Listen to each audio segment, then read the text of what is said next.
My name is Tim Wagner. I'm the Executive Director of Utah Physicians for a Healthy Environment here in Salt Lake City.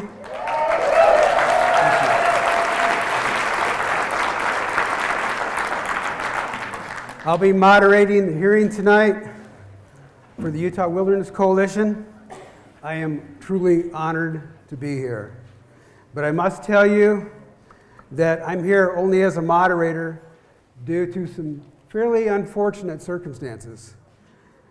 Well-known Utah writer, photographer, activist, lecturer, Stephen Trimble was supposed to be our moderator tonight, and unfortunately was in a serious bicycle accident yesterday afternoon. Nothing life-threatening, happy to report, but he did sustain some pretty serious injuries.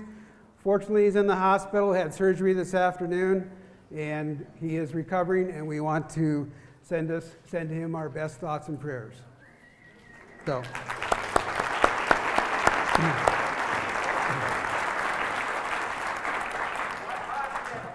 What hospital? That I don't know. He was riding his bike down Main Street and He was riding his bike down Main Street and hit a manhole cover.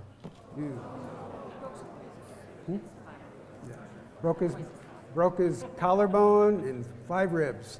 Yeah. Anyway, we wish him well. So, your presence here matters. It matters a lot. We the people have power. We stopped a dam at Echo Park and Dinosaur National Monument in the 1950s. In the 1980s, Utahns blocked the MX missile boondoggle in the West Desert. And we prevented a nuclear waste dump from being built on the boundary of Canyonlands National Park.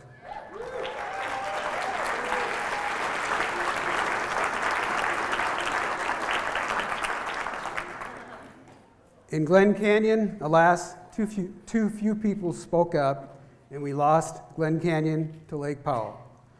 Moments come when we take matters into our own hands to make sure that Congress hears our voices, which is what we're doing here tonight.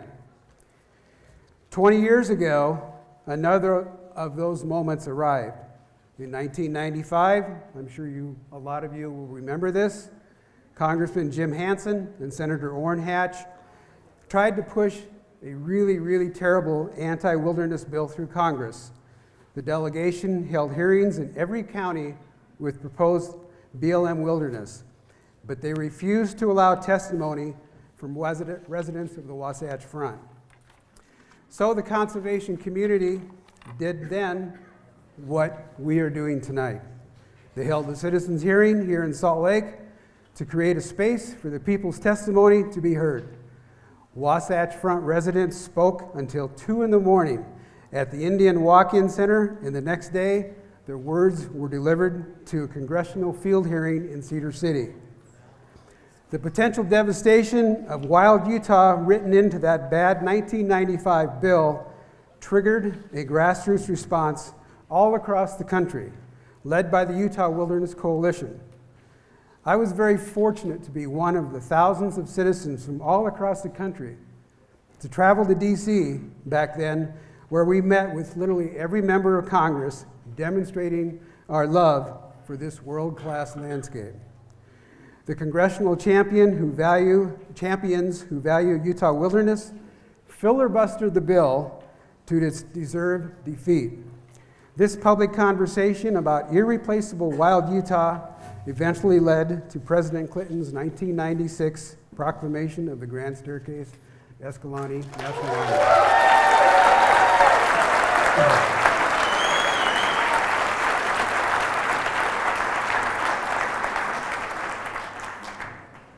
But conservationists have to win over and over again, because one of the things we have learned that the opposition keeps coming back. If we lose, that's it.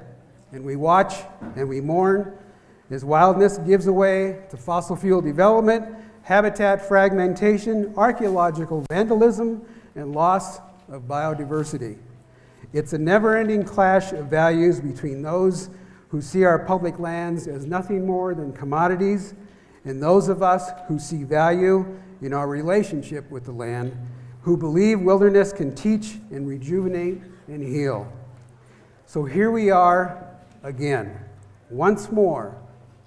The Utah delegation, this time led by Congressman Rob Bishop and Jason Chaffetz, have refused to listen to those of us who live along the Wasatch Front.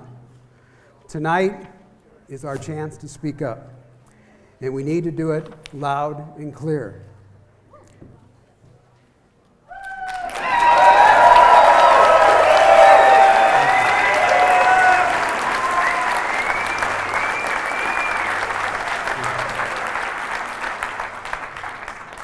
Three years ago, Congressman Bishop launched a public lands initiative, the PLI, and he promised it to be inclusive. He hoped to reach a grand bargain, a negotiated compromise that fully addressed the concerns of everyone who cares about Utah wilderness. This was a worthy endeavor, and the conservation community participated fully and in good faith. I personally attended in many, many meetings and field trips with numerous officials and many of my colleagues. But as the initiative played out, inclusivity disappeared. Congressman Bishop granted more power to the rural county commissioners and fossil fuel industry than to Native nations or the environmental community. He gave no role at all to the Wasatch Front communities, where nearly 80% of Utahns live. These 2.5 million urban Utahns love southern Utah wildlands as much as the local folks in Blanding and Green River. We visit these rural counties, we spend a lot of money in those rural counties, and like every citizen of America, we share in the ownership of these public lands.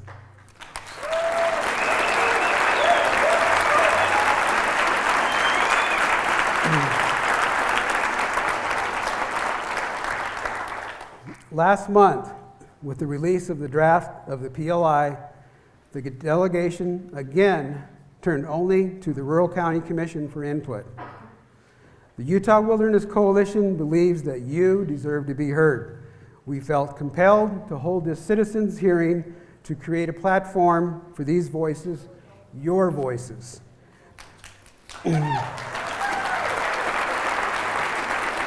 Right. We invited Representative Bishop and Chaffetz, Senators Hatch and Lee, and Governor Herbert to attend this evening and to hear your testimony. Congressman Chaffetz declined to attend. The rest of the delegation did not respond.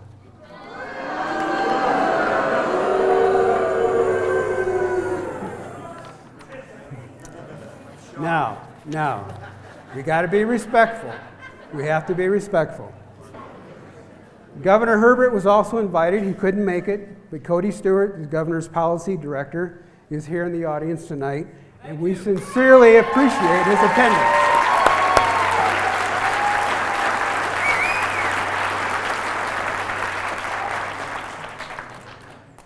But I want to stress really one very important point here.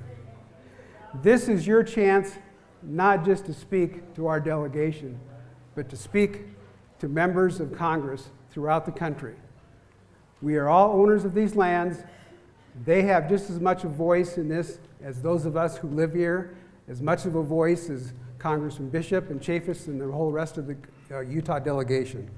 This is your chance to speak to Congress. This hearing is being formally recorded by a certified court recorder. Thank you very much. Everything you say and hear tonight will be transcribed and submitted to Representatives Bishop and Chaffetz, and at the first opportunity included in the congressional record so all members of Congress can read your comments. So, here's what the evening's going to look like. Several introductory speakers will come up and lay out the issues and present perspective to set the stage. Then we will open up the microphones to all of you. We have a lot of people here, obviously, standing room only, and that is really awesome. And we want to hear from as many as possible. So when the mic's open for public comment, please keep your comments to 2 minutes and 2 minutes only. We've announced an end to the hearing at 9:30, but we have the room until 11 p.m., so we will stay as late as we can if anyone else wants to speak. I should say on the 2-minute timing, you will be timed. And we have people down here with cards to hold up when your time is drawing near. While this is a citizens' hearing sponsored by the Utah Wilderness Coalition and not by Congress, please imagine that you are not in the soon-to-be demolished Orson Spencer Hall, but you are in the August chambers of the Longworth House office building in Washington, D.C., just across from Independence Avenue from the U.S. Capitol. So, we ask, please treat your fellow citizens with the same courtesy that you would demonstrate to your colleagues in the House chamber. We are here to give people an opportunity to speak and to be heard. It's absolutely okay to clap and express enthusiasm. It's okay to wave those signs. Wave those signs? Yes, yes. Very good, very good. Perfect. But please, please do not boo or harass people. We may ask you to quiet your applause so we can move on to the next speaker. We do have security here.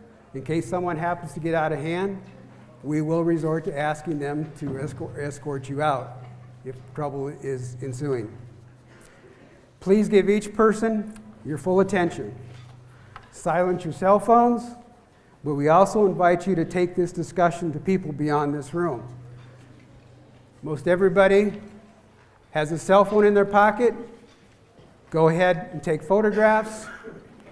Use your favorite social platform, whether it's Facebook, Instagram, Twitter, post pictures, comments, and you can use these hashtags.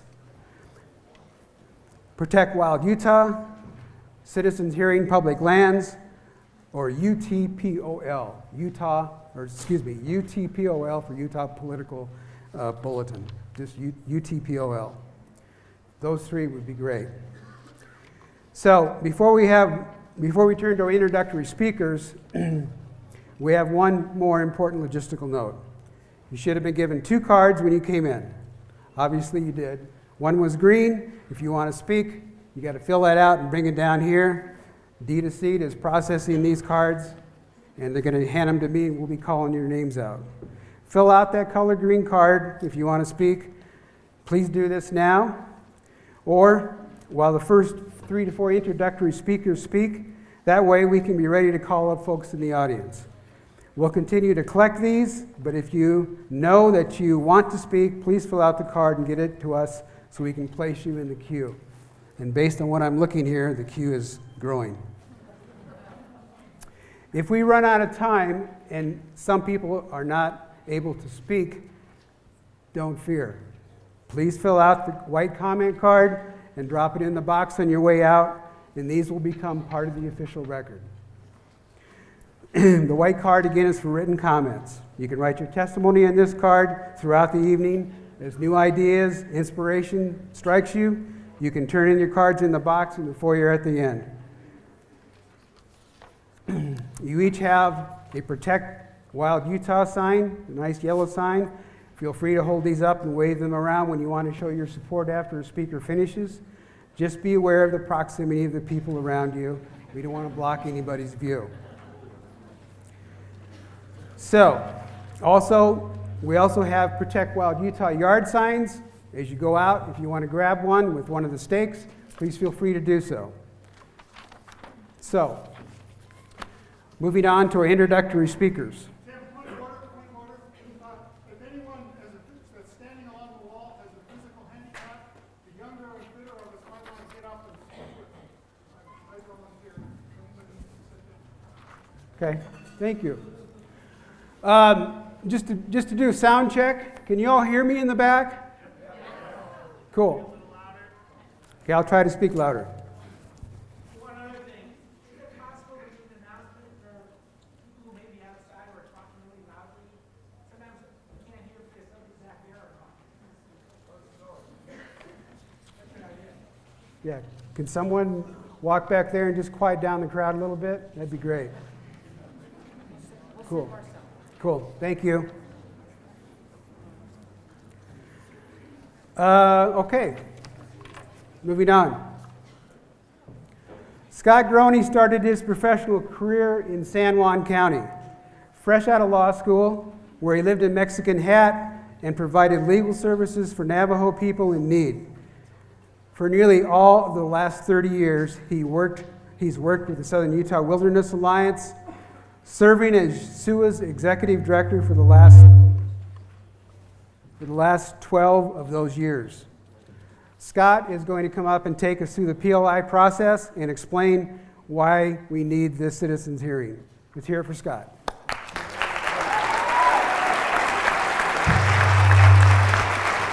Can folks hear in back? Can folks hear this microphone in back?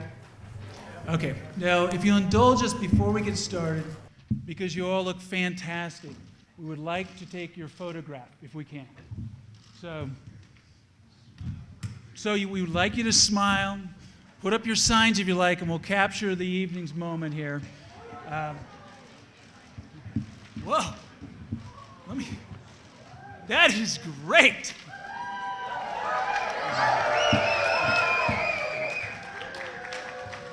I want your picture. It's a lot of yellow. Anybody else? You guys get what you need? Ray? All right. If you give me your email addresses, I'll text you these photographs later, okay? Thank you, everybody, for showing up. I am going to try to walk through just a few of the details of the Public Lands Initiative to set the table for tonight's discussion. But I can just say in summary, the Public Lands Initiative, or the PLI, as Congressman Bishop has been calling this, is the worst wilderness bill we have faced in Utah in the last 30 years. And if this bill is introduced into the U.S. Congress, it will be the worst wilderness bill this nation has faced since the Wilderness Act was enacted in 1964. So how did we get here? Well, a long, long time ago, in a galaxy far away, that in retrospect might be called optimistic naivete, at SUA we joined into a conversation about the Public Land Initiative. And we were let me know if you get a reverberation. Then we were really encouraged when we reached an agreement for Daggett County. And we were part of a press conference held at the Capitol, conservation groups, the county commissioners, the Utah delegation, and we all celebrated that we'd reached the first agreement in this effort to try to decide how we should protect the Red Rock Wilderness in Utah. Unfortunately, after that celebration, a single county commissioner, newly elected in Daggett County, decided he didn't like it. And Congressman Bishop let the guy veto the whole thing. And Congressman Bishop then reneged on the agreement, which is not part of the PLI. Looking back, that is really when the wheels just fell off of this whole thing, and it went from being a discussion about balance to a grab bag of provisions for special interest put in at the behest of rural county commissioners. I'd like to talk about the details of this in 2 slides. There are 4 major flaws to the PLI.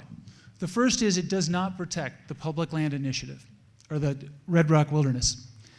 There are 6 million acres of Forest Service and BLM land that are affected that remain wild in this area. The PLI omits over 2/3 of those lands.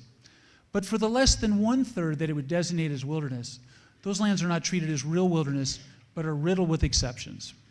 This is the kind of wilderness where the agency is prohibited from fairly managing livestock, where you can use chainsaws, where you can shoot coyotes from helicopters. But when you look at this map, the 6 million acres are shown by the gold and the green. That's the cumulative 6 million acres.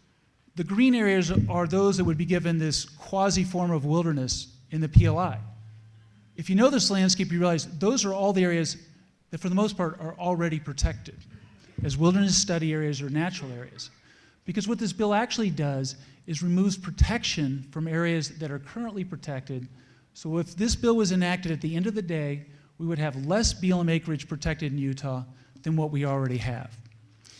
Now, you'll hear some fairly large numbers thrown out by the delegation about conservation. Now, what they're referring to are special management areas, and national conservation areas, which are being offered as substitutes for real wilderness protection. These misleading designations give unprecedented control to county and state government, promote motorized recreation, create extensive road networks, and allow the destruction of pinyon juniper forests with heavy equipment. The second problem with the PLI is it does not protect the Bears Ears. The PLI ignores that 2/3 of Utahns have said that they support the Bears Ears as a national monument. It ignores the Native people and the tribes for whom this is their homeland, who would like to see this place protected. And instead of offering protection, what it does is it riddles the area with off-road vehicle routes, and it designates places within the proposed monument for energy development, uranium development, and giving control over to the local county. The third problem with the PLI, and let's go to the next slide if we can. I'll actually do a little bit of, we'll talk about this in detail a little bit, but you can see the caption. I sort of prefer to think about this as the axis of evil on this map. The third major flaw of the PLI is it sets off a ticking carbon time bomb.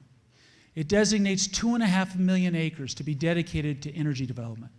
It sets up 300,000 acres for recreation zones, and you might be surprised to learn that one of the purposes of those recreation zones is the development of energy and mineral resources. It gives a corridor to the state of Utah to build the highway through the Book Cliffs to facilitate fossil fuel development at the south end of the Uinta Basin, including tar sands.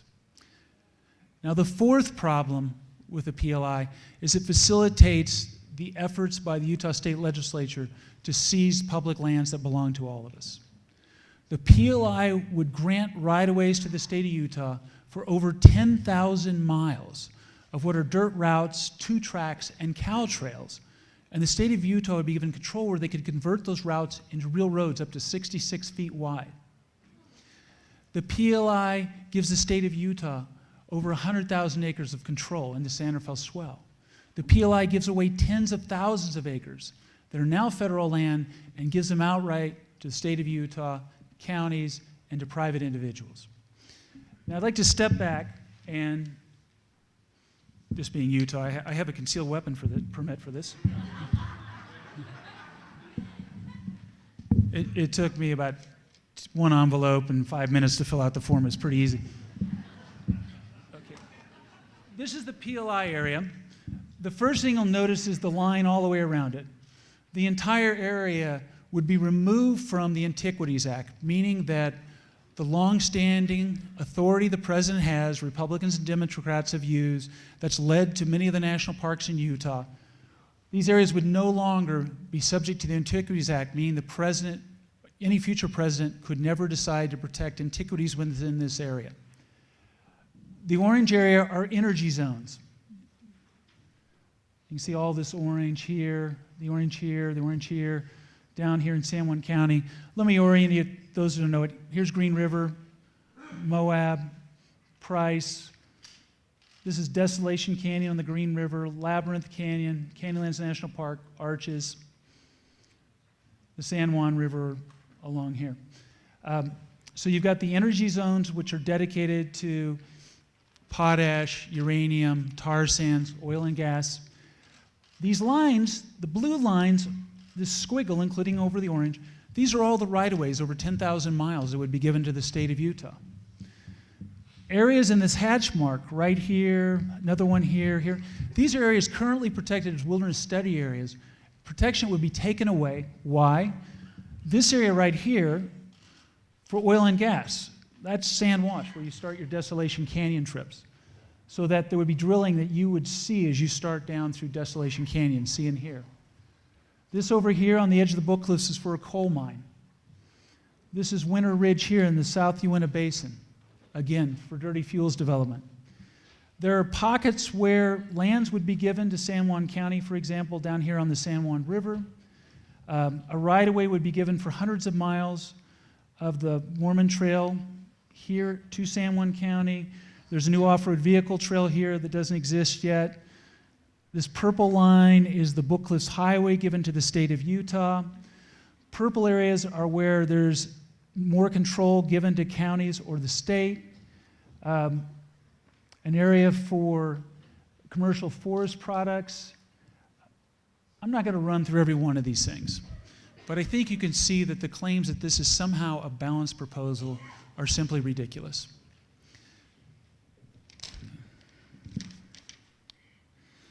Now, while this is a threat to the Red Rock Wilderness, it's worth mentioning it's also a threat to the American West.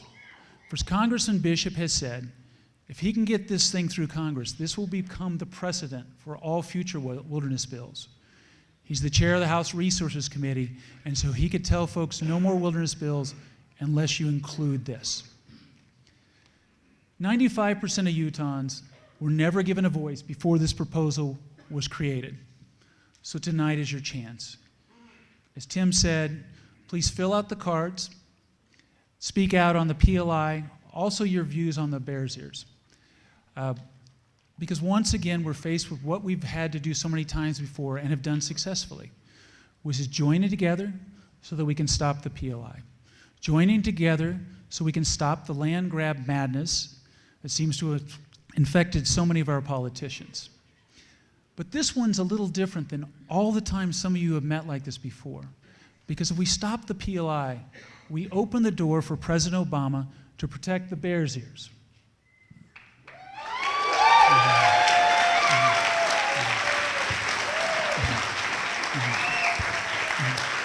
To protect the Bears Ears for the Native people and the tribes for whom this is their homeland and has been for time immemorial, and to protect it for all of us as a matter of healing.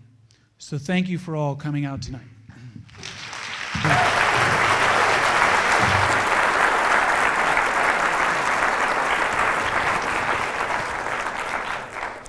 Thank you, Scott.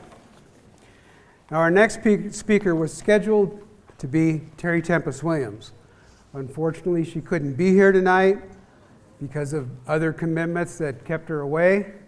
But in her place is Katie Savage, who's going to present some remarks for Terry. Thank you.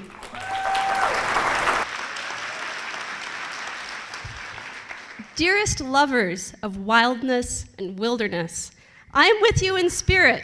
I honor SUA's leadership, and I'm grateful that Scott did not fire me from the board now that Brooke and I are oil and gas leaseholders.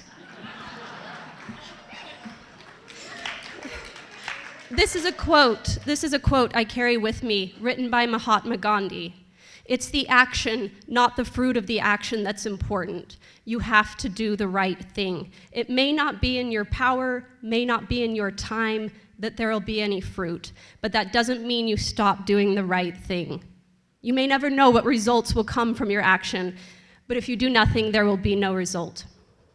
We are a community of both action and patience. Conservation is a general stance.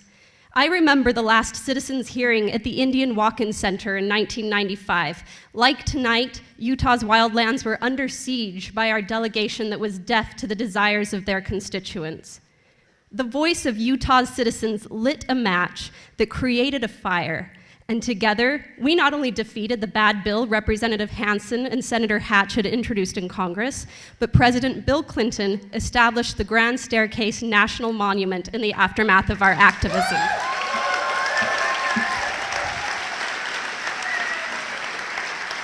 Congressman Bishop cannot hear the will of the people 15 years later.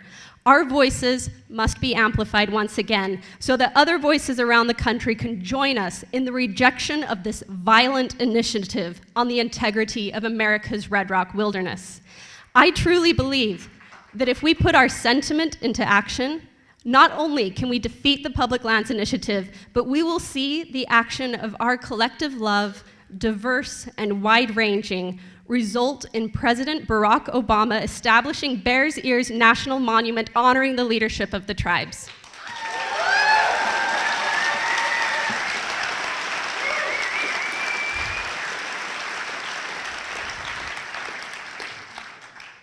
Today, we find ourselves in a perfect storm of ecological and social consciousness, where the protection of wilderness is the protection of the climate.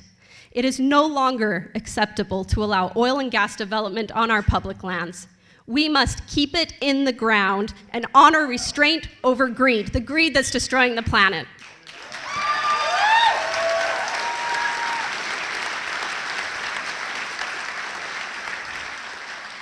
We're at a crossroads. We can continue on the path we've been on, a path that privileges profit over people and land. Or we can unite as citizens with a common cause, the health and wealth of the earth that sustains us. America's Red Rock wilderness is what sustains us. Each of us carries our own story of how our lives have not only been changed by a night under stars, but saved by a day on the river or in the canyons, where we find a necessary breathing space of sanity. A raven's wing beats reach us as a prayer. Tonight, we gather in the name of community. And in community, anything is possible, including the open space of democracy. All my love, Terry.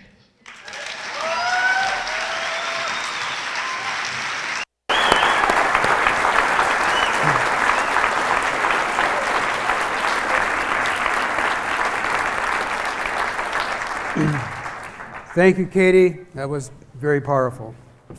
Just a quick reminder, if you haven't filled out a green card and you want to try to get in the queue to speak, we got volunteers going up and down, also collecting them if you don't want to get up. So,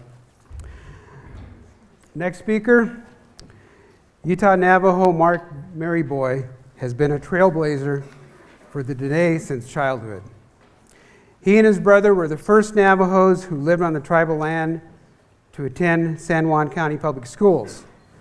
Mark was the first Native person to serve as a county commissioner in Utah, in San Juan County.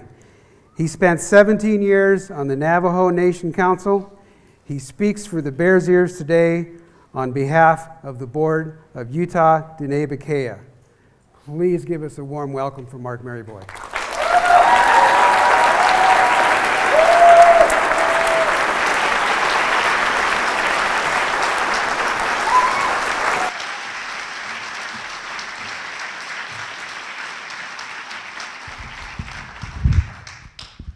Can you please flash the PLI map back on the screen?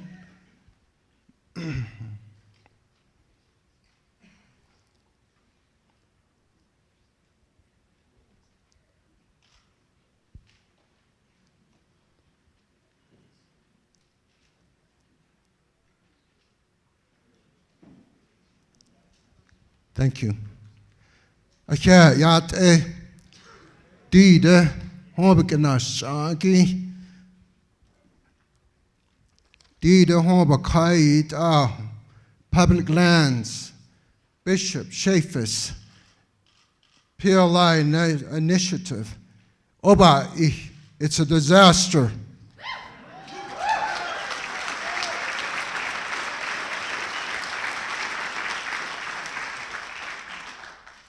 I'd like to say that I appreciate the opportunity to talk about the Utah wildlands this evening. And for your information, I'm from San Juan County, Utah, and I've been involved in the discussion of public lands for a long, long time. All my life, it seems like. In 1968, Robert Kennedy met with the Navajos. I remember the elders saying, the land must be protected. Please go back to Washington, D.C. All of these ancient sites, Anasazi sites, they're deteriorating every day. Please, if you become the president, that's what they told Bobby Kennedy in 1968. And unfortunately, he was assassinated. But Navajo never quit talking about public lands. 5 years ago, we started working with Senator Bennett, Congressman Bishop, and Congressman Chaffetz. And I tell you, it was a long process trying to work with our congressmen. It has been truly a disaster. And he told us to work with the county commissioners. Same situation. While we were working on the land planning process, the grand bargain, Commissioner Lyman started planning and did her tour, an illegal tour through an ancient site. The Navajos are very concerned about that. And as I read the pamphlet here, I agree with every statement that's made. And it is truly a disaster. So what do we do? In San Juan County,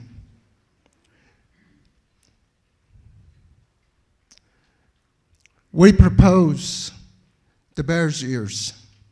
We tried to work with Congressman Bishop and Chaffetz to see if we can come up with a national conservation area. And as you read in the papers, they refused to work with us. And it was very unfortunate to see their draft PLI. It's more of energy development and conservation. And we must not allow, if they should draft or submit a legislation, we must not allow that legislation to pass. We must stand together and block that legislation. In the recent days, most of the tribes in the West have formed a coalition and asked President Obama, before he leaves, to create a national monument, Bears Ears National Monument. And that's a very difficult task.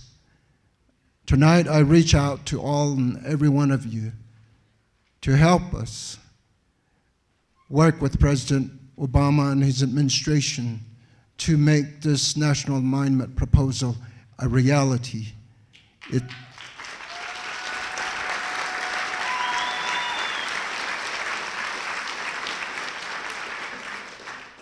In closing, I just want to say that we are very disappointed that the county commissioners, the Utah leadership, Senator Hatch, Senator Lee, Congressman Bishop Chaffetz, we're very disappointed that they don't know how to work with Native Americans. Total disrespect. We tried many occasions to work with them, but it didn't work. And I'm beginning to realize that they also don't listen to various conservation groups. So for that reason, I ask that we all stand together and make sure that our proposal and all of the wilderness proposal are advanced forward and they're protected for the future generation. Thank you very much.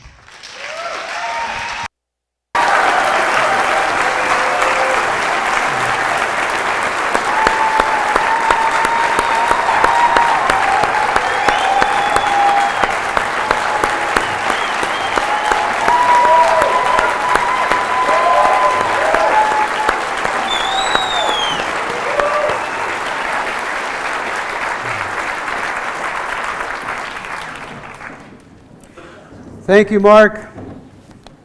That was very inspiring. Our next speaker, I'm delighted to introduce. Karen Shepard grew up moving from small town to small town in southern Utah, where her father worked for the U.S. Forest Service.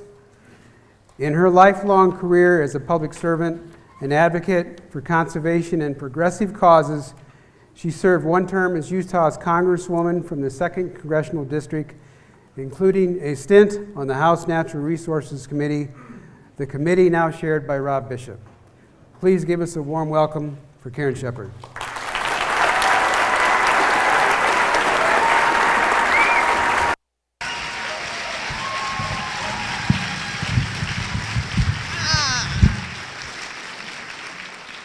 Thank you all very much. It's a very great honor to be here. Mark Maryboy was in my office when I was there. It's nice to see you again, Mark. We were talking about these issues.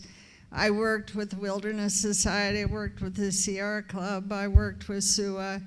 I worked on wilderness. And I cared about it a great deal. And Scott is right, the work is never done. And the real story, of course, is all of you. Look at you, you're everywhere. There's so many of you. It's such a good story. It's really fabulous. And I'm going to come back to that at the end. But right now, I'm not going to talk about what Scott talked about because he told you so clearly what is wrong with this horrible bill that Bishop has brought forward. And Mark told you what's wrong with the Bears Ears part of it. I want to take you sort of into your imagination a little bit. Now, just go with me for a minute and think about what it would be like in Utah if the wilderness was gone. You know that word gone? Gone is a final word. It's like the word death. You know the word death? Death means finished. Gone means finished. It's gone. Now, I don't mean the desert's going to disappear. It won't disappear. It won't actually disappear. But when it's crisscrossed by roads, when it's littered by mines and oil rigs, now close your eyes and think about it. Just think about it. Think about a forest that's been denuded and then replanted. Vince and I lived in England for 6 years, and we were walking through a forest one day. We did all the country walks and everything. We're walking through a forest, and we said, there's something wrong here. What is it? What is it? We realized all the trees were planted in rows. True story. There was nothing wild about that forest. Nothing in the least wild about that forest. So what I mean about wilderness being gone, it will be gone, and it will not come back. Now, the trouble with America is that we're very young, 240 years old. That's a minute. That's a minute. We're 240 years old, and we've always had all of this space everywhere. We cannot imagine when that desert won't be there. We cannot imagine when those forests won't be there. We can't imagine when there won't be enough air to breathe, enough water to drink. We can't even think about it. We lack the imagination to know what it will be like when it's gone. And that is our problem. And we have to get people to go there, to think about it. We have to get ourselves to go there and think about it. And we have to be motivated by that vision of what it'll be like when it's actually gone. I was on a third mesa of the Hopi Reservation once.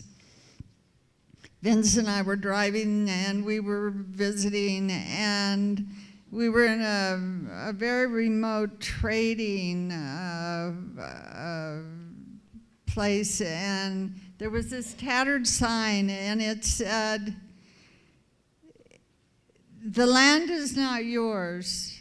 You inherit it for your children." It's your children's land. It's not yours. It's not ours. It's for our children. And you know, the Indians knew because they came from ancient, I'll stop, I promise. They came from ancient people. And they knew that people die and civilizations go, and they had to preserve the land. One more thing I'm going to say, and that is this. I was a member of Congress, and I know that if you get vast numbers of emails, you will pay attention. If every single one of you in this audience goes home and writes every single member of the delegation and says that you don't like this bill, it will make a difference. And if you get 10 of your friends to do the same thing, it will make a big difference. And if you also write President Obama and tell him that you want the Bears Ears to be a national monument, it will make a big difference to President Obama. So put those things I said about your imagination into your heart and go home and get on your computer and do that, because you can change the world. I mean it. Thank you.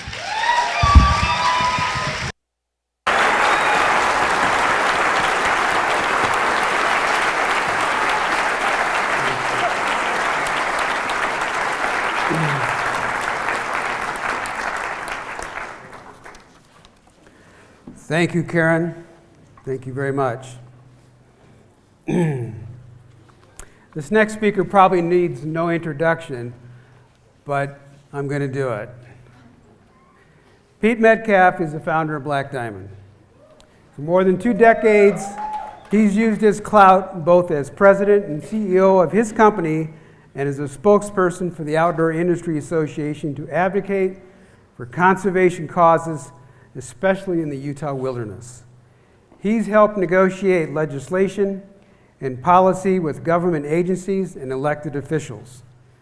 Peter has recently transitioned to a new post at Black Diamond, Senior Vice President of Public Policy, Advocacy, and Activism in Culture. In other words, we're going to be seeing a whole lot more of Peter. And that just thrills me.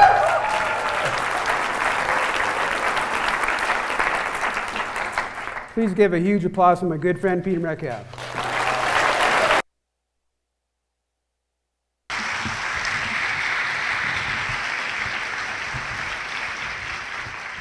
Thanks, Tim. And I can't tell you how incredibly inspiring and empowering it is to see this overflowing group of people here.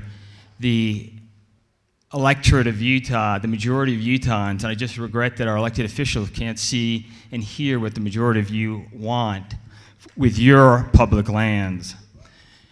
So I'm going to speak from a little bit of an economic standpoint, but let me kick it off this way. Over half a century ago, when Lyndon Johnson was signing the groundbreaking Wilderness Act, he said, quote, "If future generations are to remember us with gratitude rather than contempt, we must leave them a glimpse of the world as it was at the beginning, not just after we got through with it."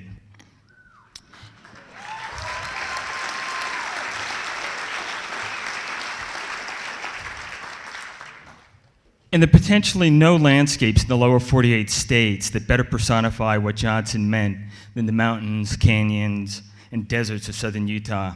If protected as they are now, they have immense biological, spiritual, recreational, cultural, and economic value to all Americans, both native and non-native. These are environments that challenge the imagination, they nourish the soul, they reawaken our spirituality, they sustain a culture, and helps forge the people we are and our nation. They are integral to the ideology that is actually America itself. Rob Bishop and Jason Chaffetz's draft Public Lands Initiative bill is not only an affront to the values of the majority of Utahns who recognize the immense value of these priceless, God-given, iconic landscapes that belong to all Americans. It's worse. It's a Pearl Harbor, all-out attack that explicitly states that it's but the first devastating phase to accomplishing the full expropriation of the public lands in Utah and the dismantling of the federal land protections on them. Unfortunately, our political leadership's vision of Utah's future is about as far-sighted as that of projecting the rearview mirror view of the past onto the windshield of the future. They believe the way forward is almost exclusively through the exploitive and extractive legacy industries of oil and gas, tar sands, uranium and coal mining, timber, and overgrazing. No question, these 19th and much of the 20th century industries that exploited the public lands did provide reasonable economic opportunities to some in an era of frontier manifest destiny and Cold War nuclear arms races. But the world changed, and I think all of us can remember what Moab looked like in the mid-1980s before climbers, mountain bikers, canyoneers, and hikers arrived. You could have bought the whole Main Street on your credit card. These dying and contracting legacy industries built upon our public lands are not America's nor Utah's 21st century engines of growth or opportunity. Yet in the past few years, Utah has had both some of the country's highest population and economic growth driven by our public lands, but this time through a different and a sustainable use of those lands. These landscapes, protected and well stewarded, are integral to the unique and magnetic Utah quality of life that both attracts and retains the best and brightest citizens and businesses drawn to access these citizens and all of you. What has turbocharged Utah's job growth to a top 3 position in America is not the dying extractive industries, but it's recreational tourism, it's film, it's the outdoor industry headquartering in Utah. It's through creative class and knowledge work industries a la Goldman Sachs and Adobe setting up shop and expanding rapidly here, plus a myriad of high-tech manufacturing companies. It is real estate and construction, along with an increasingly rich cultural component of employment in food and service, entertainment for the growing well-educated demographic of citizens and visitors that come to Utah.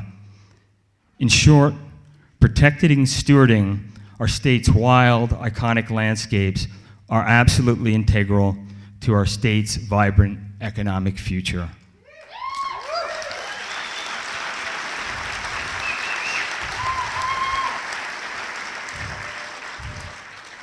The PLI is an all-out assault on the quality of life foundation that our current economic and cultural vibrancy and prosperity is built upon.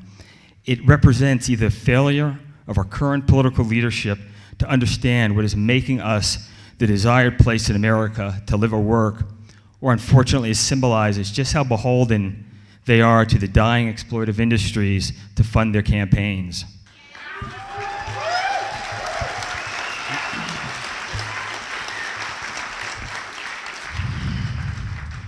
As a way of an analogy that perhaps captures the frustrating and damaging absurdity of this draft legislation, let me share this. If the state of Utah had owned BlackBerry, we would likely have pumped $500 million of taxpayer dollars into that company to keep it afloat. State employees would be banned from using iPhones that were issued because they were issued exclusively BlackBerries, while the rest of us could only buy them at poorly serviced, non-merchandised, inconveniently located state iPhone stores that placed a hefty tax on them. Absurd, stupid, yeah, for sure. But it's precisely what the PLI is doing for the extractive, dying legacy industries and to the detriment of the majority of Utah citizens and our economy. The price for the citizenry is the loss of our greatest economic, cultural, and quality of life asset, our well-stewarded, wild public lands. Once gone, as Karen Shepard just said, they are gone forever. So in closing, let me remind you of our 2 goals for the evening. First is to send a clear, powerful, message to Representative Bishop and Chaffetz, Ken Ivory, and the Utah legislature that the people of Utah see the PLI for what it is: a Pearl Harbor attack on the citizens of Utah, our economic vibrancy, our magnetic quality of life. They must make revisions if they hope to get our support. Secondly, because the behavior of our elected officials has shown time and time again to be antithetical to the wishes of the majority of Utahns and Americans on these issues related to our public lands, we are here tonight to raise both the decibel level of our PLI opposition and our public policy agenda to the point where we can not only be heard unmistakably in DC, but to a level where the White House feels compelled to act for the good of all Utahns and all Americans. I was back in DC this past weekend and was told just that. Speak up loudly, very consistently, and with a broad coalition that can't be ignored by the White House, even if our own Utah congressional delegation does. We can, and we will do just that, with the latter half of 2016 or the first days of 2017 taking us and our decades of work across the finish line of achieving meaningful, permanent protection for millions of acres of wild Utah red rock. Thank you.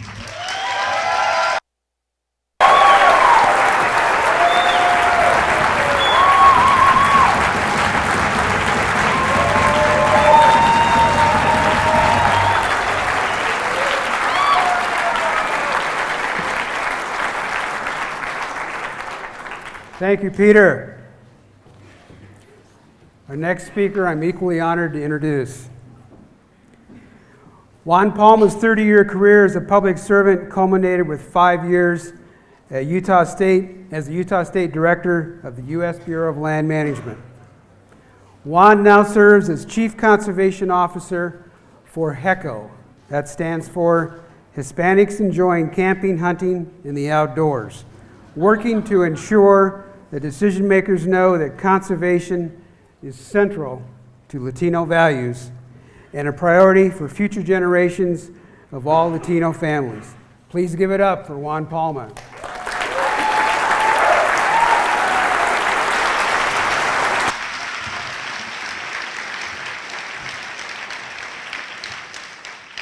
Thank you. Again, my name is Juan Palma, the former Utah Bureau of Land Management Director for the state of Utah. And currently, the Chief Conservation Officer for a new organization called Hispanics Enjoying Camping, Hunting, and the Outdoors. It's HECO for short. What HECO is about is really amplifying the voices of Latinos and our cultural heritage that we have on these landscapes for eons of time. And so that's what I do, and that's what I want to visit with you about. Why is it that Latino voices are important on these conversations, such as the Public Lands Initiative? I'll give you 3 reasons that I want to talk about. One is we have deep roots, perhaps not as deep as Mark's, but also we have deep roots in the West. Second, we actually have some knowledge about these lands. And third is that we actually may know what we're talking about. I'm going to talk about those things.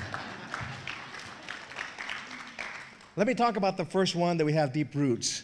It was Father Escalante, Father Dominguez, that came out through these lands, Utah County at the mouth of the Spanish Fork.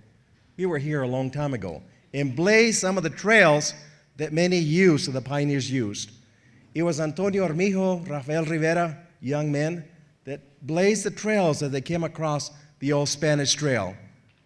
And many of our forebearers are buried along these lands like many of our forebearers. My own family, my great-grandfather Gregorio is buried in Lockhart, Texas, over 100 years ago. My grandfather Fidencio worked the land there in Lockhart, Texas. My mother was born there nearly 100 years ago. And there, some of them ended up being buried out of Fresno, California. We have deep roots. We didn't just come out yesterday. Like some people may want you to believe that somehow the Latino community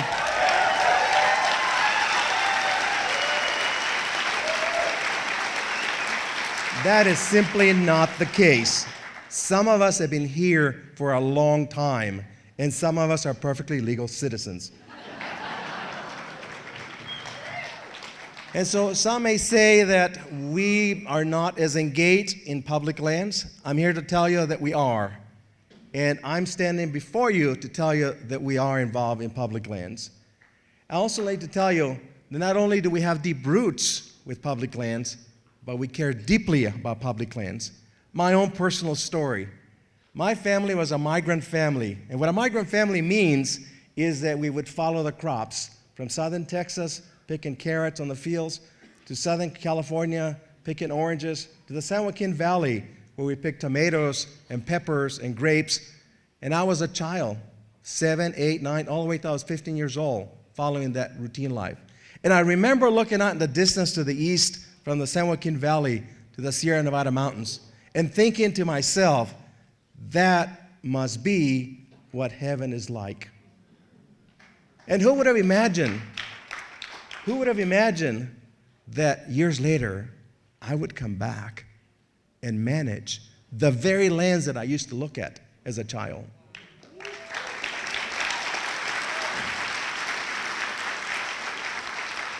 So for me, it's about a salvation for me. Public lands were a salvation to me.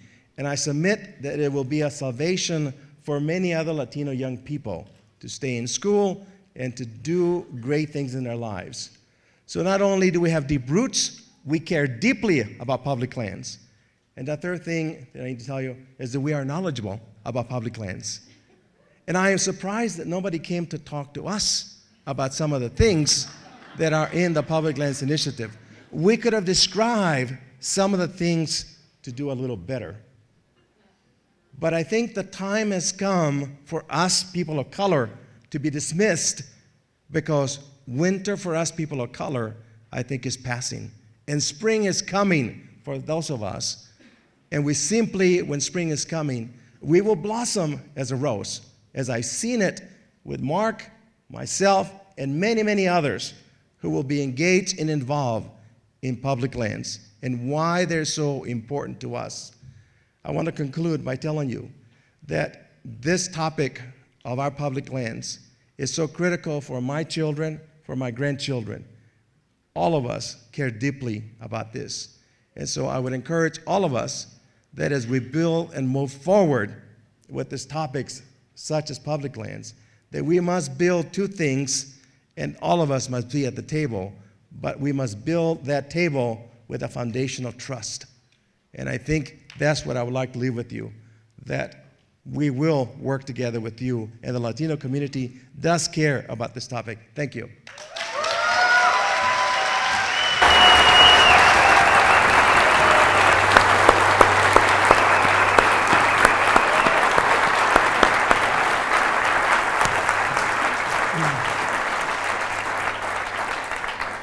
Thank you, Juan. Very well spoken.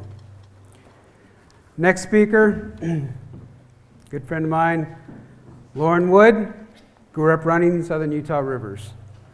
She's now a third-generation guide for Holiday River Expeditions, the outfitting company founded by her grandparents, and an activist for climate justice, social equality, and human rights. She now serves as the Living Rivers Green River Keeper affiliate. Please welcome Lauren Wood.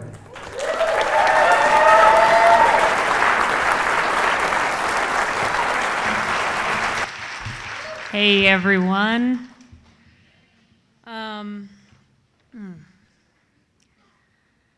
This is a lot at stake. This Public Lands Initiative does not only sacrifice some breathtaking landscape that I myself and many of you enjoy, but it also puts the Earth's livable climate on the chopping block. I have to be very real about that. We're not talking about just Utah, we're talking about a global problem here that we are very much connected to. But let's be honest, we knew that Congressman Bishop had no intention of preserving these lands. By far his largest campaign contributions are the oil and gas industry, Chevron, BP, Exxon, Berkshire Hathaway, AKA Rocky Mountain Power. The list goes on. These contributions are the only clear winners in this plan. They are hell-bent on taking from public lands, our commons, what will make them a killing and in turn surely kill us. Whether in the short term from toxic air and the ever-present threat of spills, leaks, and explosions, or in the not so very long term, pushing us over the threshold of a rising global temperature. These lands are intoxicatingly beautiful. They hold the capacity to reconnect our physical bodies back to our humanity. These public lands, the commons, are just that. They're for everyone. And they're for no one.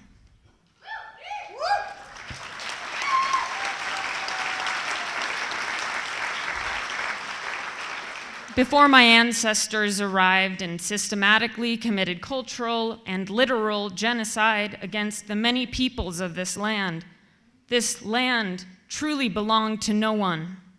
The whole concept of ownership, extraction, and capital was our fault. It was my ancestors' fault, which makes it my fault.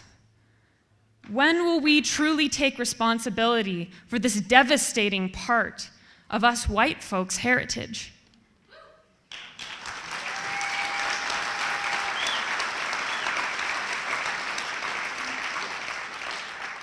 These lands are not your lands. These lands are not my lands. They are the commons, left to guide us back to the best part of our values. It is that part of us that we will need like a lifeline to get through the coming climate crisis. It is critical that we leave these resources in the ground where they are safe. It is critical that we conceive of these lands as shared. These rivers, these lakes, these canyons, mountains and plateaus, bottoms and basins, from sandy nooks to sacred crannies, these are all of our commons. These are no one's commons. These are spaces we come to thrive, to revel in, and respect. Places we return to. Protections like those proposed for Bears Years lock in a safer future for such sacred lands. A growing movement to keep fossil fuels in the ground is creating a powerful momentum to end fossil fuel leasing on all federal lands. These efforts are courageous and strong, but to take on the hydra that the PLI could unleash upon these commons would be Herculean indeed. An initiative to consolidate state lands, make them unbeholden to any federal regulation, an initiative securing dirty energy corridors and transportation routes that would quite literally pave the road to a whole new conception of hell. The PLI is everyone's boogeyman, and now is the time to take bold action to kill it before it destroys the best parts of ourselves. Thank you.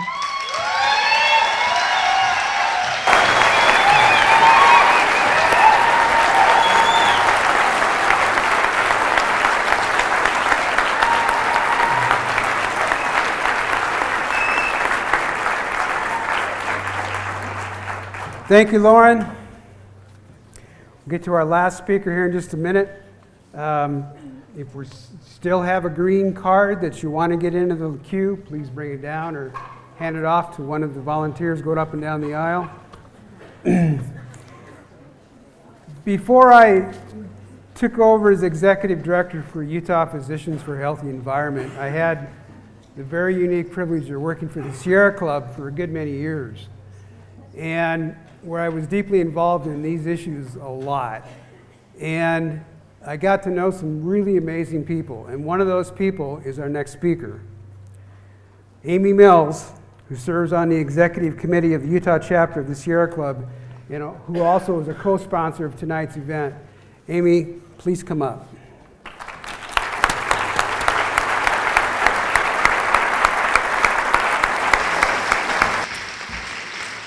Thank you. And thank you all for coming out tonight. This is awesome. The Sierra Club is the nation's largest grassroots environmental organization with over 2 million members and supporters nationally.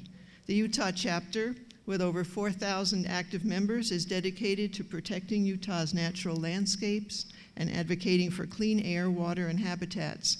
We're pleased to address the Public Lands Initiative discussion draft. Sierra Club was invited by Congressman Bishop to participate in the PLI development 3 years ago, and we've acted in good faith to offer our perspective in each of the involved counties. Congressman Bishop's draft was unveiled after much anticipation, but what happened to the so-called grand bargain? Something went awry. The heading on the utahpli.com site states, "Balanced solutions, locally driven." We don't think the PLI draft is either, and here are just some of the reasons why.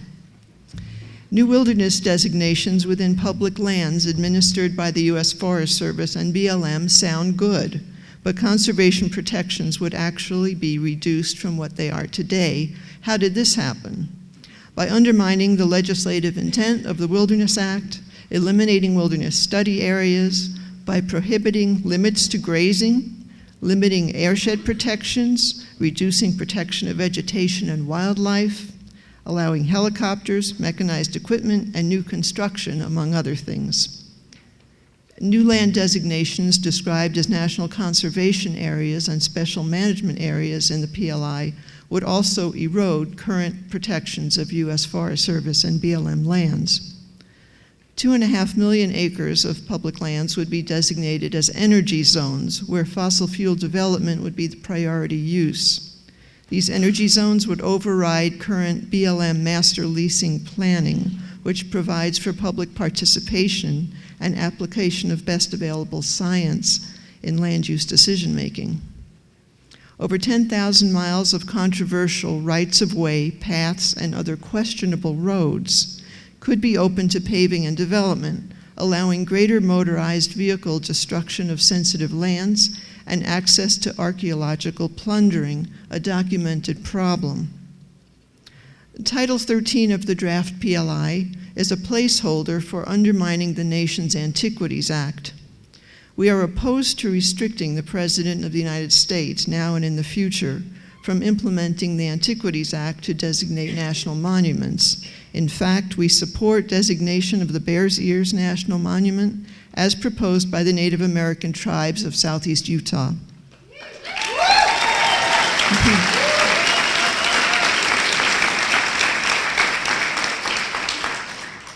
So we don't find balanced solutions in the draft PLI. Now about locally driven.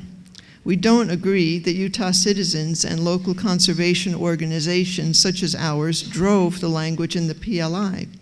For example, Summit County submitted a locally negotiated PLI proposal to Congressman Bishop almost a year ago. As a resident of the county, I personally participated in the advisory group that helped generate Summit's proposal. We expected to see this proposal adopted in the PLI, but to our dismay, the conservation provisions were significantly eroded. Sierra Club and others in the Utah Wilderness Coalition offered our analyses and advice to the other involved counties with mixed results. For example, in Grand County, we argued against the Book Cliffs Highway, a destructive fuel transport road that under the PLI would be extended into the county. The bottom line is that the PLI represents a net loss for conservation on public lands. The process and the content are highly disappointing. Sierra Club has strongly opposed the draft and hopes other citizens will look carefully at this legislation and let your voices be heard as well. Thank you.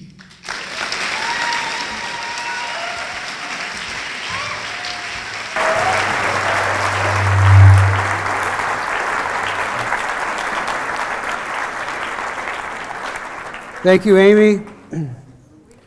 So now we're going to get to the public speaking period. So it's your turn. Yay. Justice Louis Brandeis once said, "The most important political office is that of the private citizen." That's you. So we've got a lot of people who want to speak, which is really great. So here's how the process is going to work. I'm going to call out 8 names in batches. When you hear your name, please come up, find a seat if you can towards the front, and then I'll invite 2 people to come up at these 2 mics.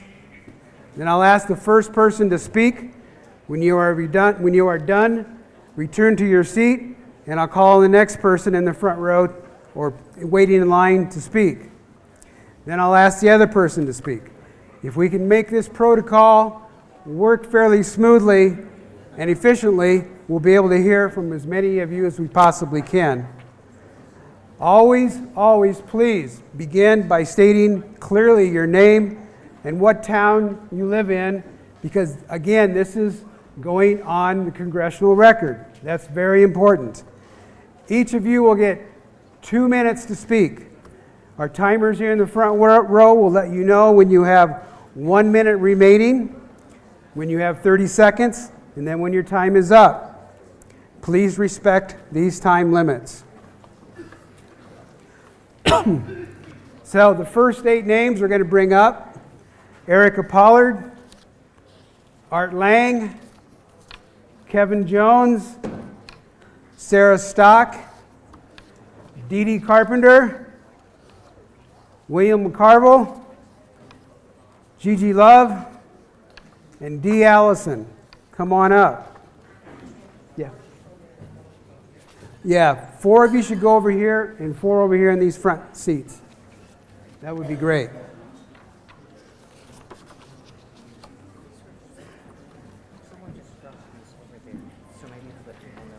Somebody drop some glasses.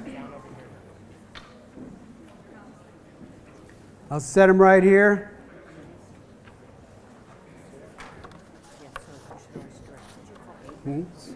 Yeah, I called 8 names. Yeah. Okay. Yeah. Erica Pollard and Dee Allison, please come up.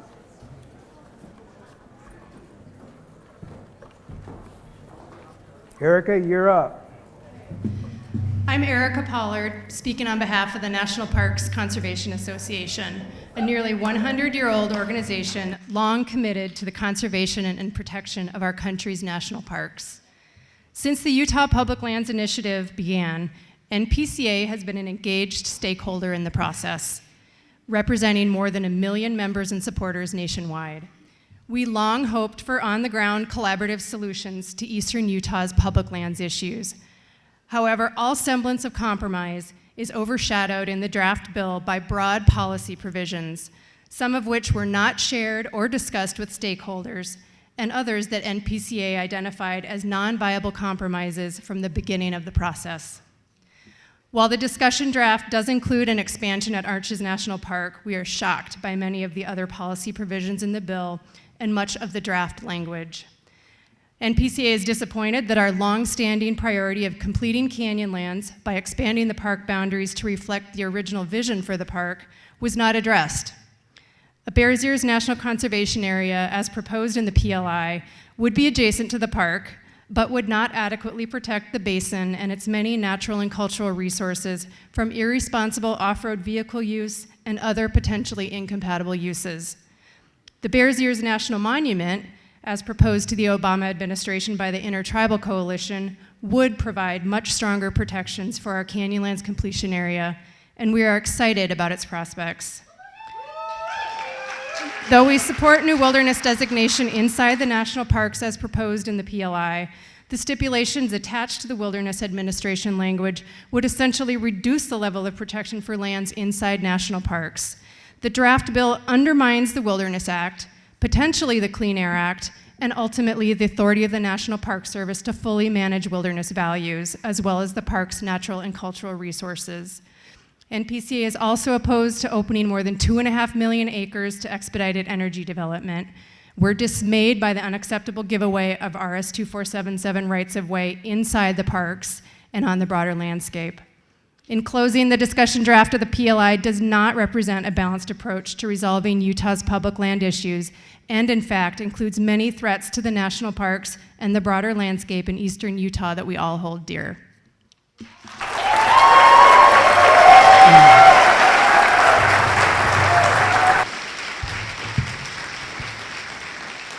I'm Di Allison, board chair of a national organization called Great O'Broads for Wilderness.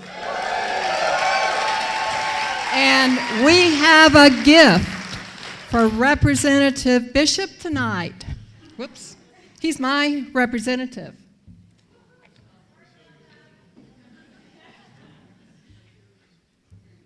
A hearing aid. And it's green.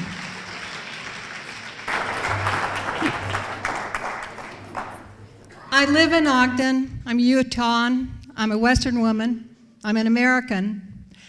I'm the public in public lands. 3 points. This PLI proposal would butcher the definition of wilderness as set into law after years and years of collaboration and painful compromises. It would introduce new uses in wilderness that are outrageously inconsistent with and destructive to the intent of wilderness study areas and their management. It would create the energy zones you heard about on over 2.5 million acres that disregard multiple use management at a time we need to be finding ways to keep it in the ground.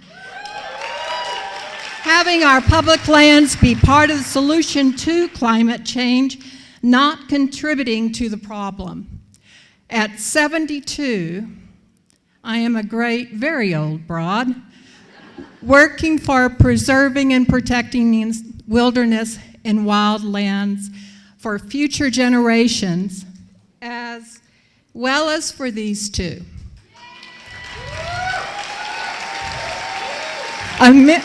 Amelia's 10, Edward is 7, and they've been blessed with the opportunities to camp and hike and bike and climb in the very lands that we're talking about with their families and friends.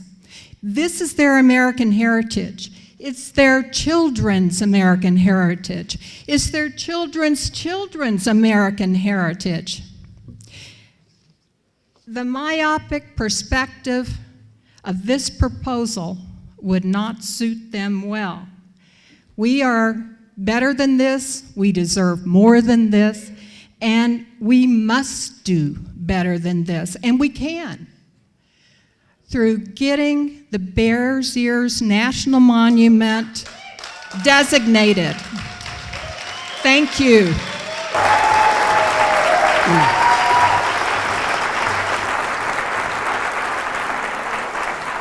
Next up, D.G. Love and Will McCarville. Will, you want to come up? Go ahead. Go for it. My name is Dee Dee Carpenter. I've lived in Sandy, Utah for almost 40 years, and I've been very involved in SUA's faith and the land dialogues over the years. I am a person of faith who is grounded in a belief and trust in a higher power I call God. My faith shapes my world. It acknowledges my uniqueness and places me in the midst of all God's wonders. It is the very interconnectedness of God's creation that teaches me the importance and value of relationships. My life journey is a daily connection to everything around me. My faith and experience has taught me to live in awe of these surroundings, to connect with humility and act with compassion, acknowledging the sanctity of creation. Many faith traditions share a common appreciation for the earth and its wonders. The natural beauty of the land inspires a spiritual connection to something bigger and grander than ourselves. Its presence speaks to a continuum of the faithful, striving to live in balance with the physical world and its complex resources. The voice of the faithful speaks of gratitude and appreciation for what is present and protection for what is deemed sacred. I am grateful to the Native American tribes who have come together to ask President Obama for protection of their sacred lands in the Bears Ears. It is a voice aligned with the very core of their being, their alienation and frustration with the representatives and the process of the Public Lands Initiative is indicative of an ongoing, dismissive, and superior attitude of our representatives in Utah, with Rob Bishop leading the charge against wilderness protection.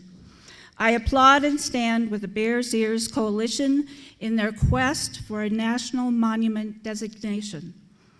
There is a finite component in our natural world and the wilderness which has the unique ability to connect us to God's wonder and presence is being threatened.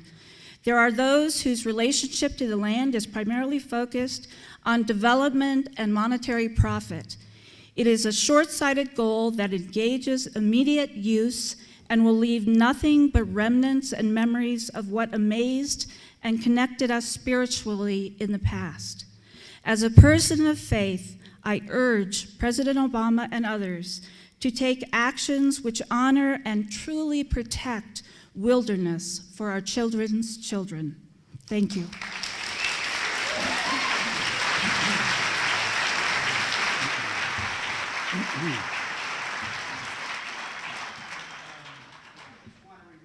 Our people who want to speak, make sure you watch our timers here in front. So we need to keep everybody to 2 minutes if we can, because we got a lot of speakers to get through. Okay? Cool. Will. Excuse me, something seems to have gotten caught in my throat. Maybe it's a PLI. Hello, Wasatch Front, and hello, Wasatch Mountain Club members. I'm so proud to see so many of you here tonight. It's great to see all of you here tonight standing up and speaking out against the public lands takeover by the state of Utah. Oh, wait, I'm wrong. It's only 7 counties who get what they want, and the rest of us don't matter. I'm Will McCarville, the soon-to-be ex-president of the Wasatch Mountain Club. This locally based Wasatch Mountain Club has been recreating on public lands in Utah for 95 years. Yeah, right. Should 95 years have earned us some consideration in the supposedly collaborative consensus process? The answer is a clear no. 95 years didn't get us anything. We want to see a higher priority for hiking, biking, boating, climbing, and canyoneering in a natural environment over energy production.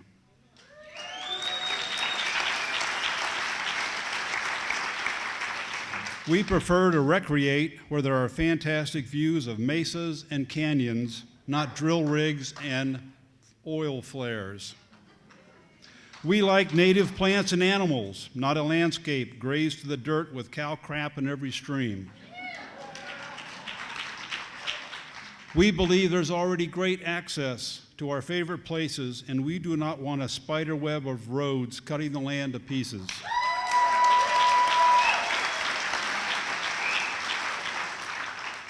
We also want the cultural resources of the Bears Ears to get real, meaningful protection, recognizing the roles that our local tribes should play.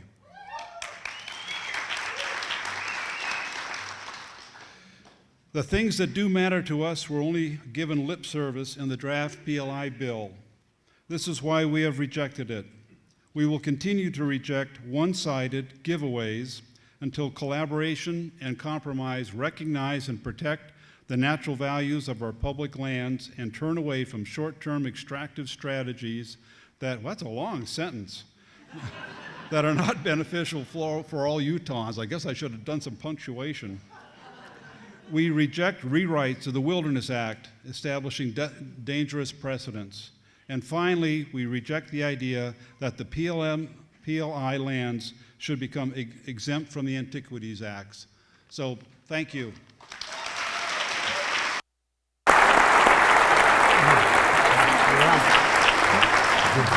Go for it.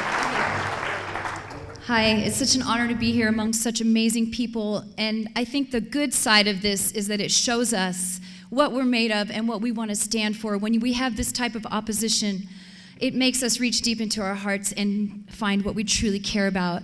And my name's Gigi Love, and I'm a singer-songwriter and a touring musician. I'm a storyteller, and I'm telling the story this year of our national parks. I'm on a tour, and I'm writing songs for over 17 national parks, and I'm going to make an album this fall about the parks. And this is my way to fight climate change and to bring awareness to our beautiful places. And every day when I drive up to my home in Cottonwood Heights, or when I drive to my house in Moab on Buena Vista Road, I see the signs of drilling. I see the signs of the granite pit that's right at the mouth of the canyons. I mean, I know many of us pass that in denial, like, oh, I don't want to see that ugly thing right there before I go up into the canyons. Well, what if we had to do that in the desert every time we went to our national parks, our beautiful places? Oh, we don't want to see that ugly drill there or those roads and trucks. And it's really up to us to fight right now for what we want. I came to Utah in 1988. I was 18 years old. I came from the Dallas-Fort Worth area. I grew up in the Metroplex, a place covered in urban sprawl. Our places to go hiking was the mall. And I mean, it was one of those environments where you're consumed with your self-image, your ego, consumerism. You don't know what true beauty is. You don't know how to find it. And when I moved to Utah and went to Dixie College in 1988, I saw Red Rock for the first time. And it changed my soul, changed my life.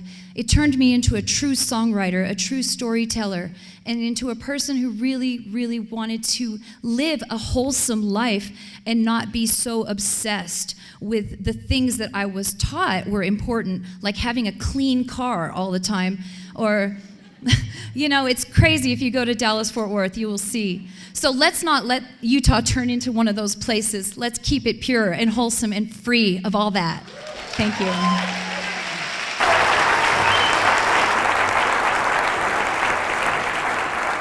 Kevin Jones, Bart Lang. Cheers. I'm Kevin Jones. I'm an archaeologist. I was the state archaeologist for 17 years until the state of Utah decided they didn't need a state archaeologist anymore. I have read the discussion draft of the PLI put out by Representatives Cliven Bishop and Lavoy Chaffetz.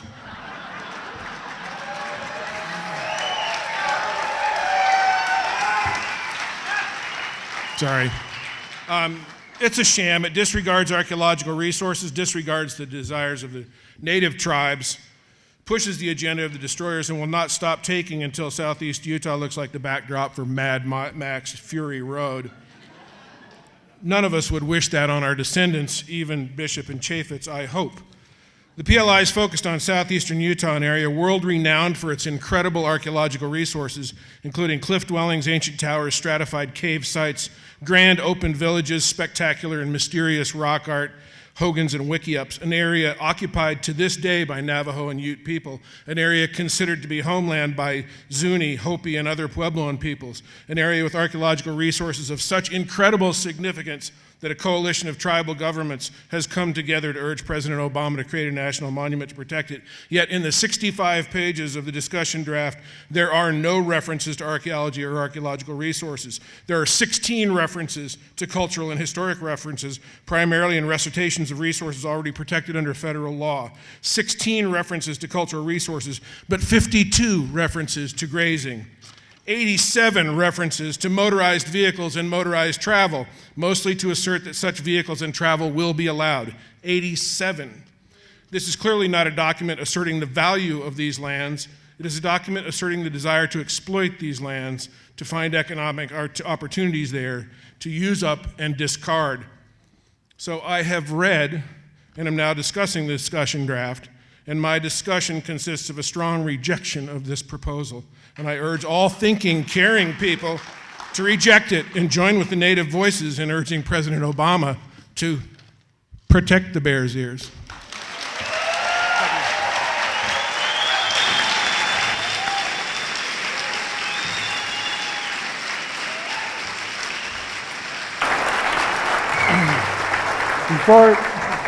Before we get to the next speaker, I'm going to call out the next 8 names, so come on up. 4 of you here in front and 4 of you over there in front. Asia Bonus. Darren Bingham. Ann Whitaker. And I'm going to mess up this last name, Marcel Gastambida, Margie McCoy, Troy Scotter, Arian Harton, and Kirk Robinson. Okay, Art Lang, you're up. Hello, my name is Art Lang. I'm a conservationist. I lived in Summit County for 20 or 30 years, and I'm really proud that my county was asked to step up and give a proposal that was then ignored, and they have now come out against the PLI as a result. I've worked for several decades with colleagues at the Wasatch Mountain Club and at SUA protecting these lands and traveling these lands myself. I believe that this PLI is a nefarious, a malicious attempt to subvert the wilderness process.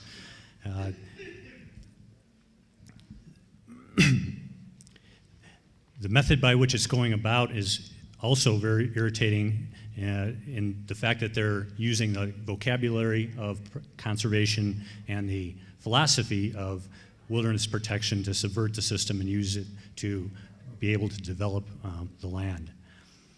To give you an illustration of the kind of attitude of the people that live in the land that are interested in harvesting these resources, I had an experience where I was traveling up a drainage, a beautiful red rock drainage in central Utah near Capitol Reef, on a perennial stream bed with willows and other perennial, other riparian plants and animals, and encountered a man that was harvesting the water from the stream and taking it completely out of the stream so that they could use it for irrigation. When I asked him, did he not care about the fact that there was plants and animals below him that were being used to living in this environment and needed that water, he said that the water that left his dam and went below, it wasn't diverted by him, would just do nobody any good. It was no purpose to let it go that way.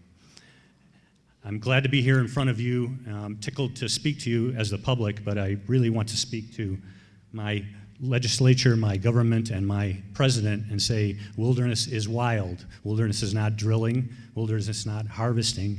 Wilderness is not resource extraction. Furthermore, it doesn't really belong to the public. We are human stewards of the plants and animals and the ecosystem that is protected by our hard work in the past.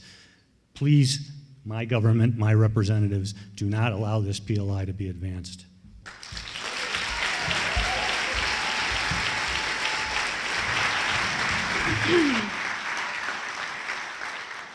Hello, my name is Sarah Stock, and I'm from the winding, wild canyons of southeastern Utah, and that's where I still live.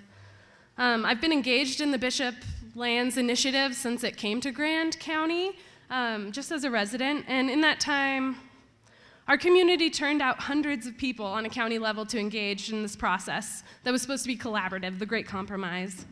But we very quickly realized that this process was designed by the fossil fuel industry for the fossil fuel industry and had nothing to do with rural people or our interests.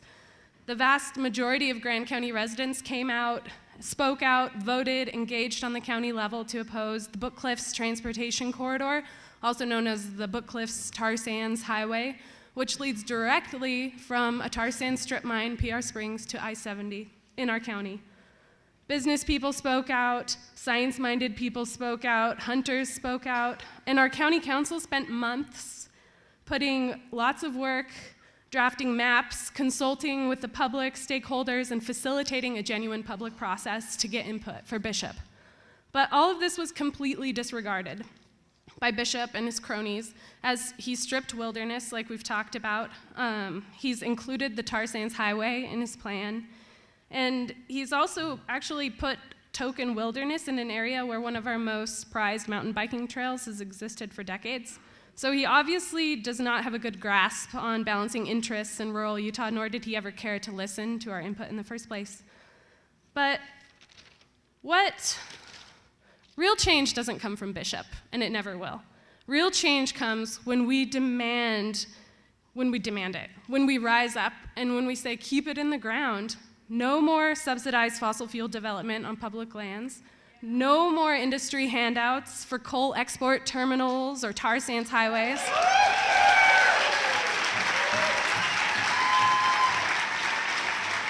let's use that same public money to help us address climate change on a local level, to help us build resilient economies that are based on alternative energies that don't bust and leave everyone desperate for a job, any job, even if it relies on the destruction of our livable climate. Because climate change is real, but so is our power when we stand up together, when we wield it together. So come to the next BLM lease sale that's happening here in Salt Lake City, May 17th, where we're gonna shut it down together, en masse. And yeah. Bishop's process is dead. I'm confident of that. Now it's time to take matters into our own hand. So stand up and do it with us.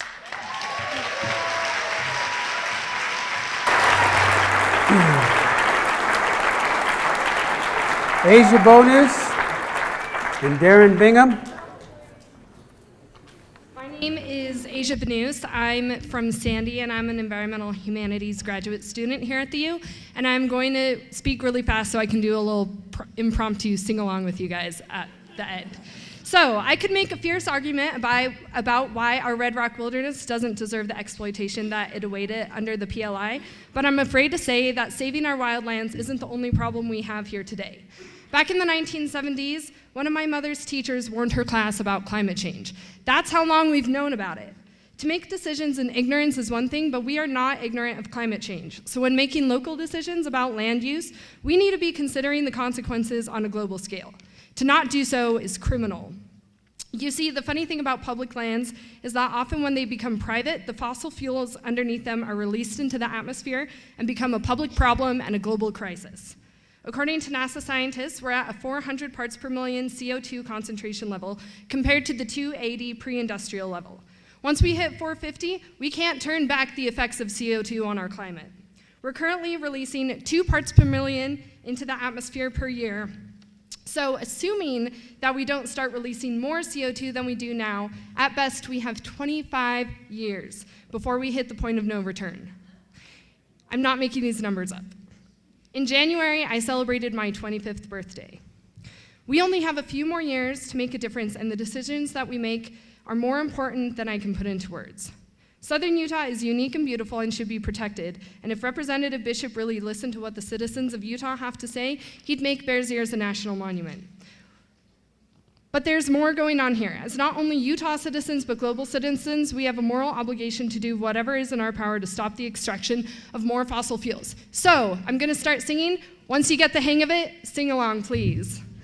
People gonna rise like the water, we're gonna calm this crisis down.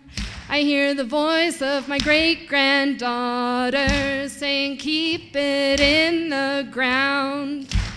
People gonna rise like the water, we're gonna calm this crisis down. I hear the voice of my great-granddaughter saying, keep it in the ground. One more time. People gonna rise like the water, we're gonna calm this crisis down. I hear the voice of my great-granddaughter saying, keep it in the ground. Thank you.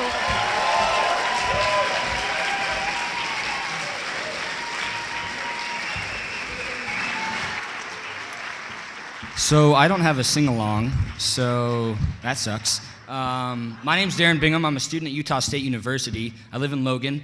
I'm here representing several student organizations. A few of us were sick, so I'm going to speak in behalf of a few of us. We truly believe as students at Utah State that our hearts lie in wilderness. If this PLI goes through, our future, my children's future that I'm not having, will be gone. Essentially, as a student, as a future leader, because Rob Bishop doesn't know what he's doing, I'm going to have to be a leader. So standing here before you, talking to the students at my university, we have a Native American Student Council. After talking to most of the club, this whole public land swap thing that we're talking about, getting the land back to Utahns, well, let's give it back to the real Utahns, the people that were here thousands of years. And it is my my true belief that we need to give these people respect. We need to give them back what is rightfully theirs. They are going to treat it properly. They're going to do what I would love to do, and so that's why they deserve to have the land. There's more cultural artifacts there than most places in the lower 48. And so as a student, as a future leader, please help me by electing Peter Clemens as our next representative. We cannot have Bishop in his position for the next 2 years. So if you know anyone that is in Rob Bishop's voting district, beg and plead to have Peter Clemens voted into office. Thank you and have a wonderful day. There he is. Let's talk for the people today, all right, guys? This is not a people's action. This is for those that want to exploit our future, take money from our children, and destroy our land. Do not let this happen. Once again, rise up and shout. We will be heard if we combine together. Thank you.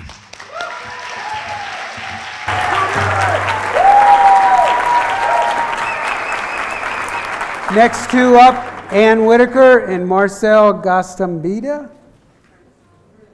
Cool. Before you guys, come on up. Before you speak, though, I've got to mention something here. Y'all notice this? Nice big stack of papers.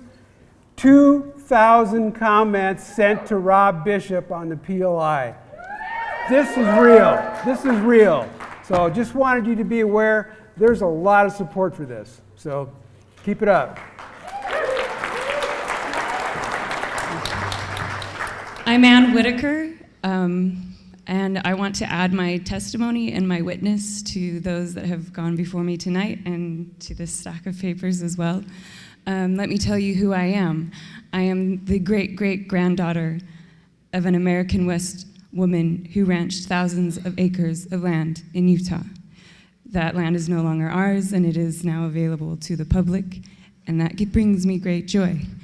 I am the granddaughter of a World War II veteran who found salvation and atonement in these public lands and showed me how to find salvation and atonement in these lands, these public lands that I share with you. I am the daughter of a mother who went and still goes to the mountain every morning to offer her prayers for her neighbors, her children, her community on public lands.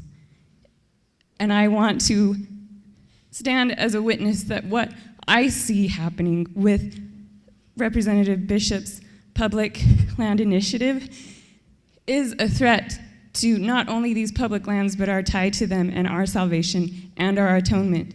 And what I want to ask them are just a few questions. Where is the reverence for such lands and for our hearts in this? Where is the reverence in bringing money to a few when there is no price for salvation and atonement?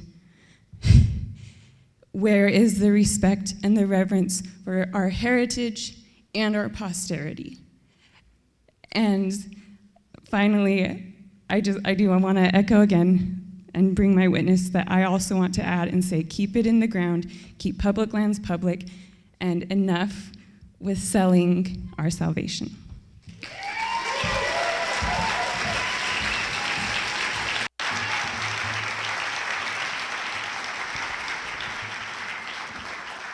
My name is Marcel Gastambide, and I'm a Salt Lake City local speaking on behalf of youth organizers of the Uplift Climate Conference.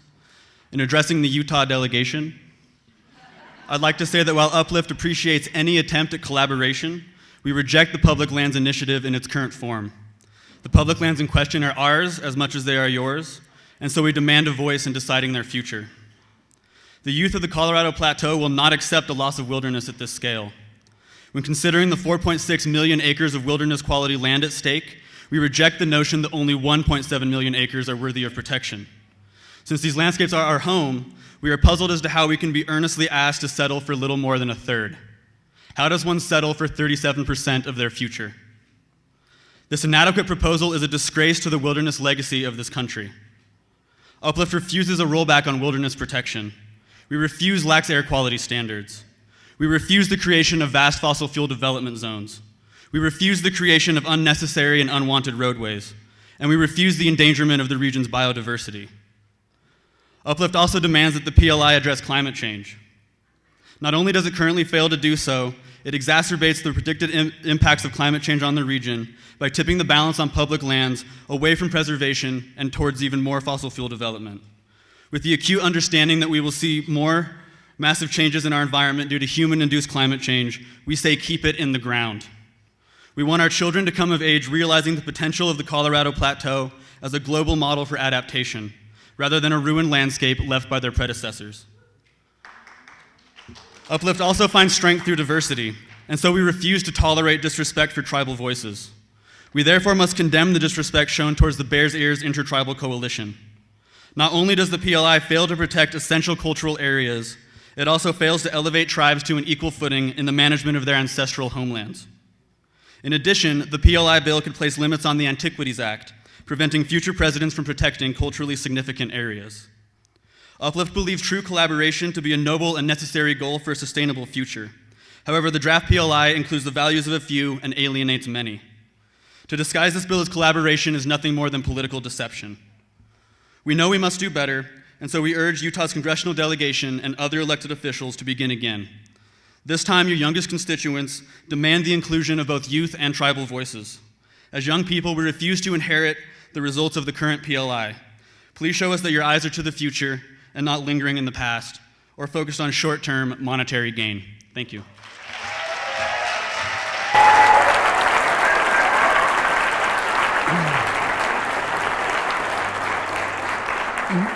Margie McCoy and Troy Scotter.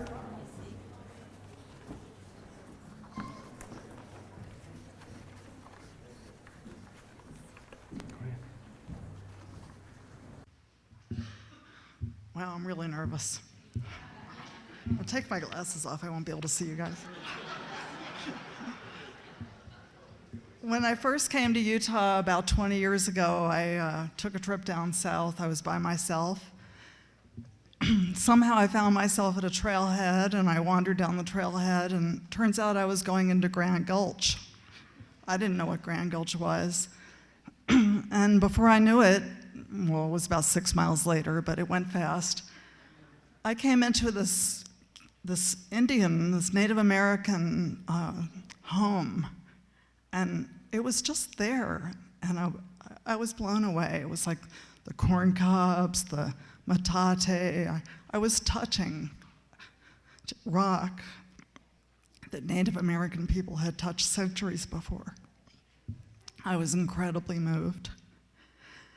And these antiquities are a part of our state. They're a part of who we are, our culture, our country. And so recently I was looking at a Smithsonian magazine, and they were talking about Syria and the tragedy in Syria, and how ISIS has razed the most beautiful antiquities, and war has leveled these antiquities. And I ask myself now, what is the difference? What is the difference?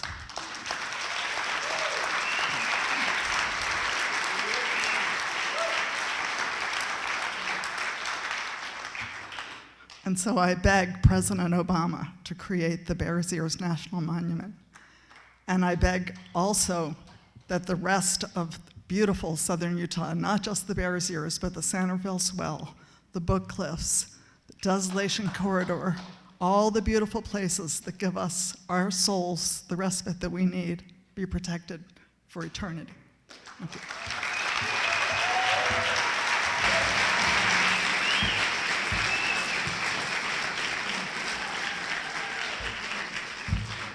My name is Troy Scotter. I live in Orem, Utah, and I'm here representing the Utah Rock Art Research Association. Many of you have been much more eloquent than I am, and so I'm going to abridge my comments. A couple of quick things. First of all, the Utah Rock Art Research Association opposes the PLI. Secondly, I'm a numbers guy, and so some numbers for you that we may not have heard already. Utah has 13,000 years of archaeological history. That history is demonstrated in the 89,000 archaeological sites that have been documented within the state. Those 89,000 sites have been found on the less than 10% of federal lands that have actually been surveyed. You run the numbers. We have a lot of archaeology in this state, both found and unfound. Please don't put it at risk. Thank you.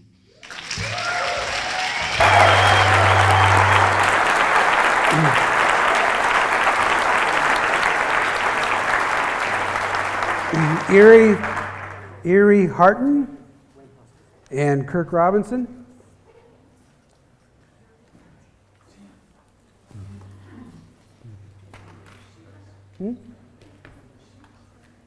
Okay. Is that you? Yes, that's I'm me. sorry. I butchered the name. I'm sorry. Go for it. Hello, my name is Irie Horton, and I am a student at Westminster College. I was born and raised in Salt Lake City, Utah, by the Olympus Cove, and ever since I was a child, I have known the Red Rock of southern Utah to be a playground and a classroom and a second home. So I have a stake in this. I think that our public lands were meant to be just that, public. They're for every citizen of this state and this nation. They're not for special interests. And this isn't reflected by the PLI. The PLI is basically stealing your land if you think about it in a certain way.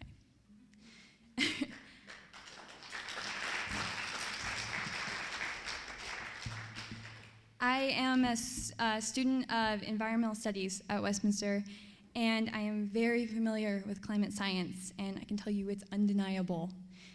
And the PLI would be a huge step backwards. Developmentally, economically, it makes no sense. Because the resources that we'd be pulling out of the ground are the ones that are creating our inversions, that are damaging our winters, and are creating this fire-ravaged inferno in the summer. And I can tell you that's not gonna fly in my generation, let alone my children's.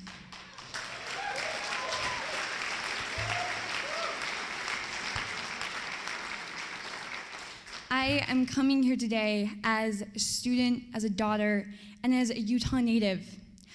I have seen in the last 20 years, basically, the tragedy of the commons unfolding again and again in Utah, and I hope this isn't going to be another one of those instances. I have also watched all of my immediate family members leave this valley in hopes that they could find some place where they can actually breathe in January. But probably most importantly, I know what it feels like to stand in the middle of the desert, in the middle of the night, and look out at this huge sea of stars framed by these monolithic cliffs. I know what that feels like. And I hope so much that my children, that your grandchildren can know how that feels too. Thank you.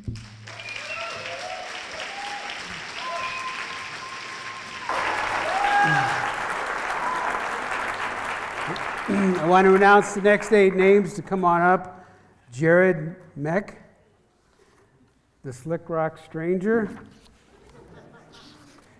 Delphi Alvarado, Scott Berry, Marcia and Stan Harmon, Fred Swanson, D.P., Charlie Kex, and Ty Markham. Come on up and take seats in the front if you can. Kirk, you're up. Thank you.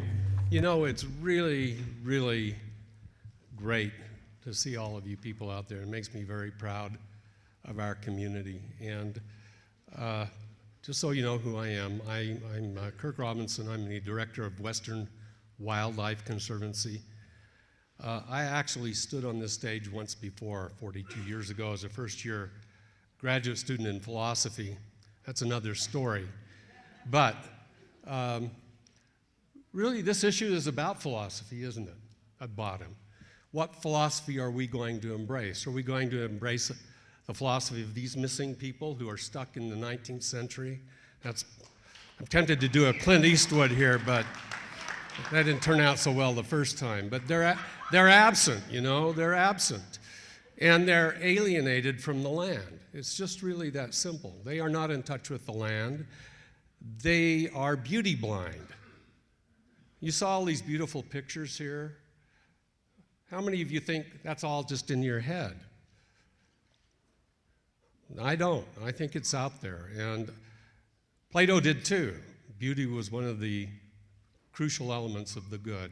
And another philosopher that I admire, Arnie Ness, the founder of the deep ecology movement, taught us to embrace the whole, to expand ourselves, to include everything.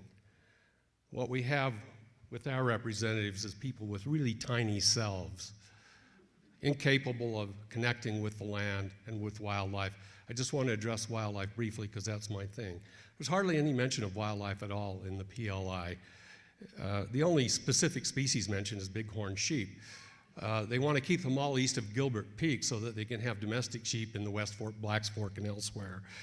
And they also want to give over 40,000 acres to privileged upper crust trophy hunters for wildlife.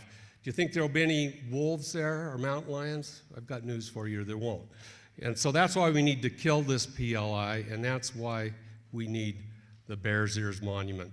And we need connectivity across the whole landscape so wildlife can move freely and flourish, and we can too. Thank you very much.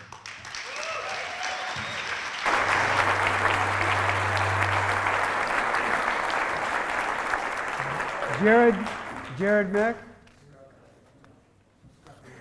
Jared. And Slick Rock Stranger, you're up after that. Go ahead. My name is Jared Meek. I'm a conservation biology major at BYU. I'm here to represent the BYU Eco Response Club. It's a large group of environmentally conscious students who work for environmental justice both locally and globally. Many of us at BYU have been paying attention to the PLA process over the past couple of months and over the past year. And to put it lightly, we are not pleased with the current proposal.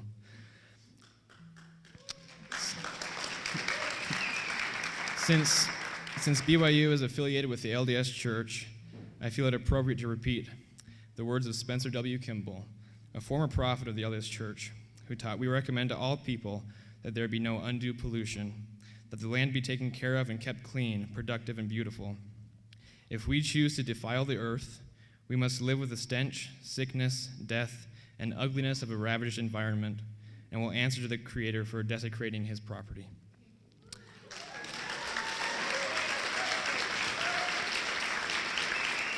When speaking of property, it is important to remember that the lands in question belong to all citizens of the United States. It is deeply offensive for the Utah delegation to seek ownership of these lands while simultaneously rejecting the request of the Bears Ears Intertribal Coalition. If the lands of southern Utah belong to anyone, then they belong to the tribes who made their lives here long before any white settlers arrived.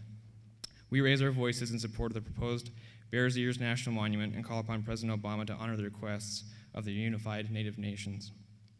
At BYU, we believe that the earth has been entrusted to humankind to care for, and that we have a sacred stewardship to conserve and preserve our beautiful home for future generations.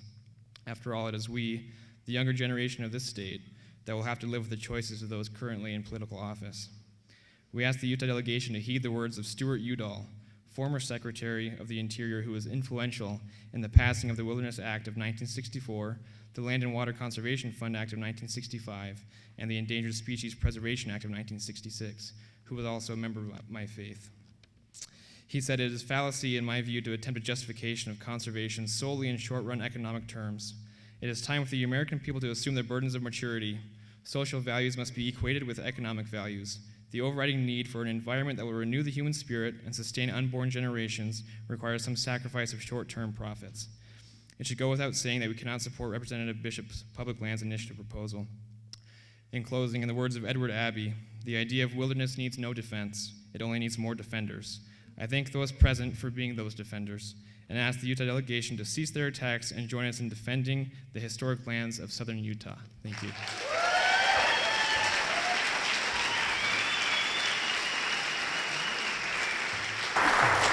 Slick Rock Stranger.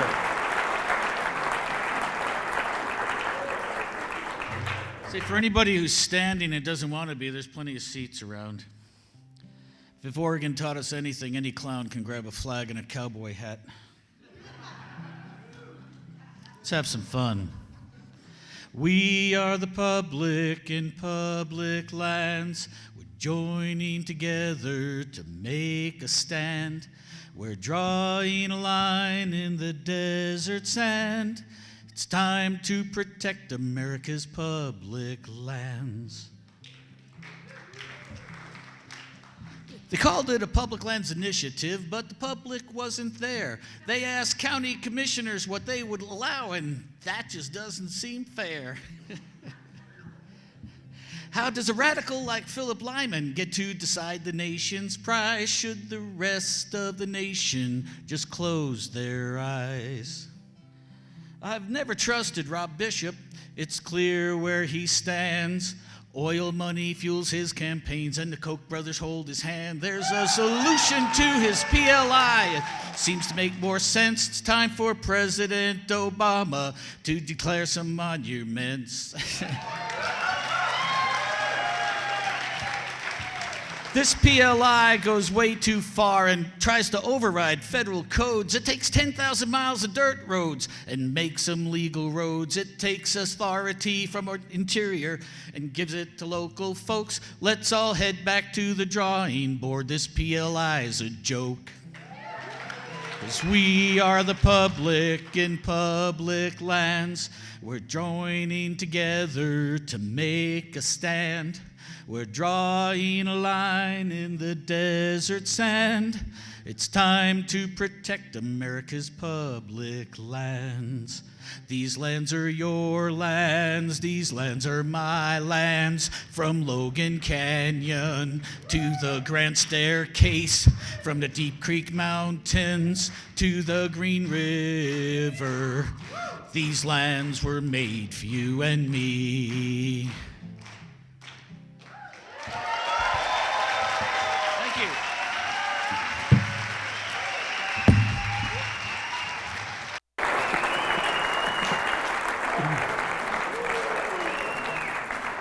The Slick Rock Stranger! Woo!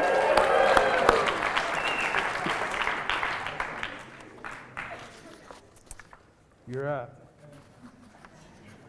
Good evening. My name is Scott Berry. I'm a native Utahn. My principal home is in Torrey, Utah, in Wayne County. I'm one of the owners of the Boulder Mountain Lodge in Garfield County.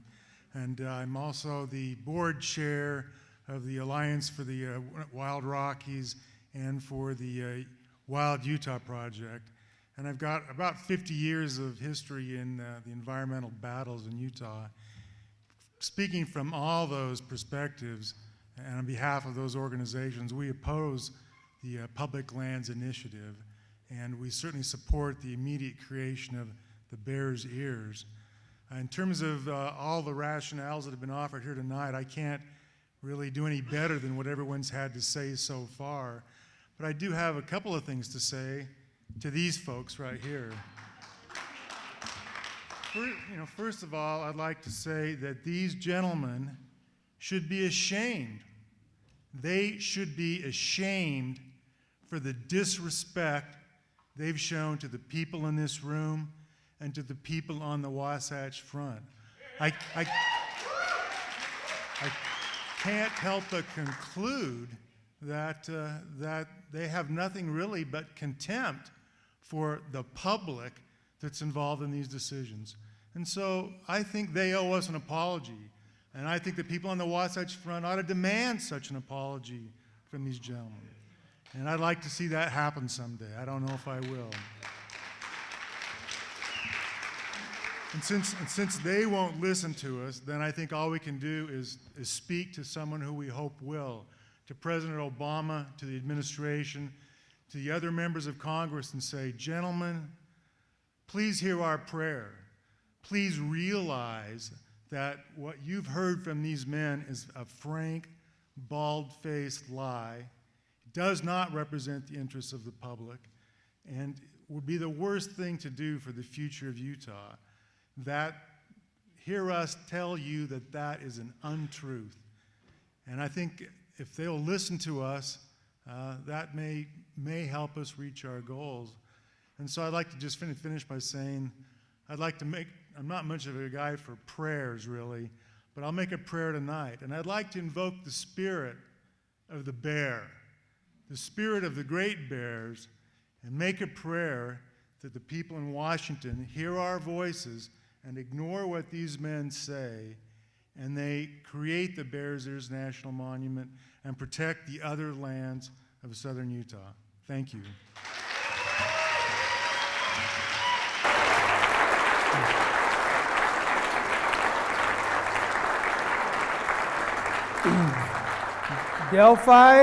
Delphi Alvarado, gone.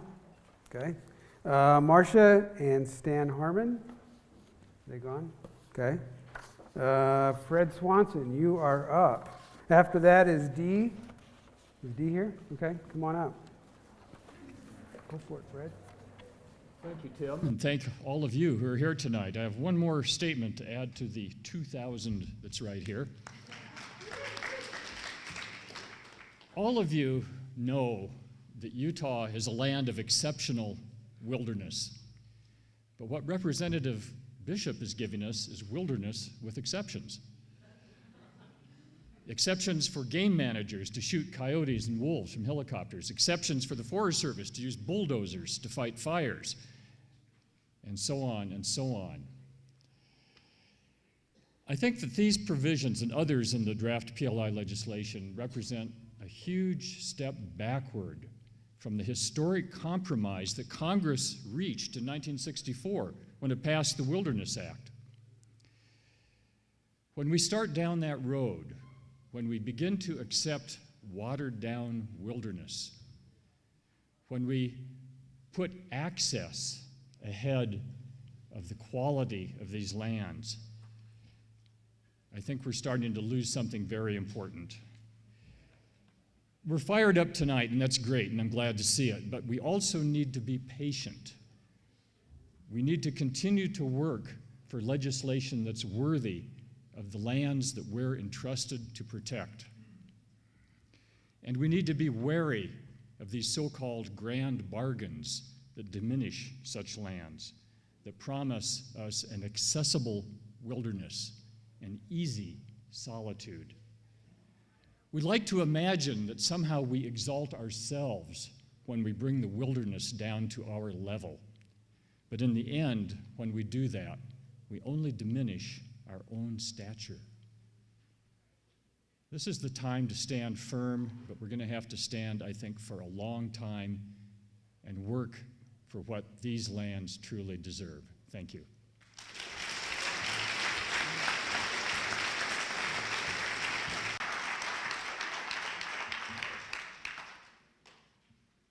We need wilderness whether or not we ever set foot in it.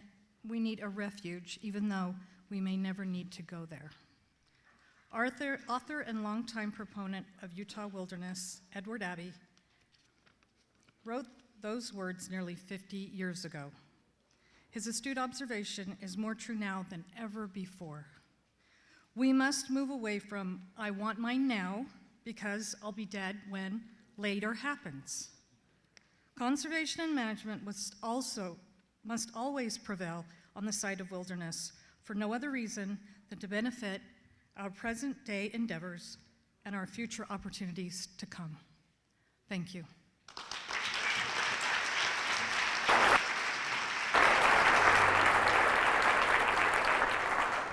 Ty and Charlie.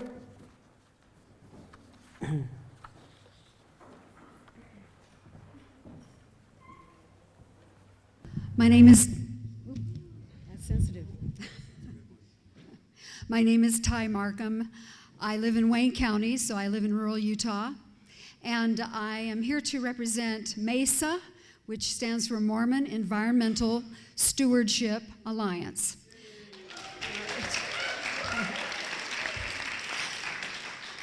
I was really grateful to hear Jared here today from BYU and for him to also be able to speak a little bit for LDS people. After all, as Scott said when he introduced this entire meeting tonight, 95% of Utahns were not consulted.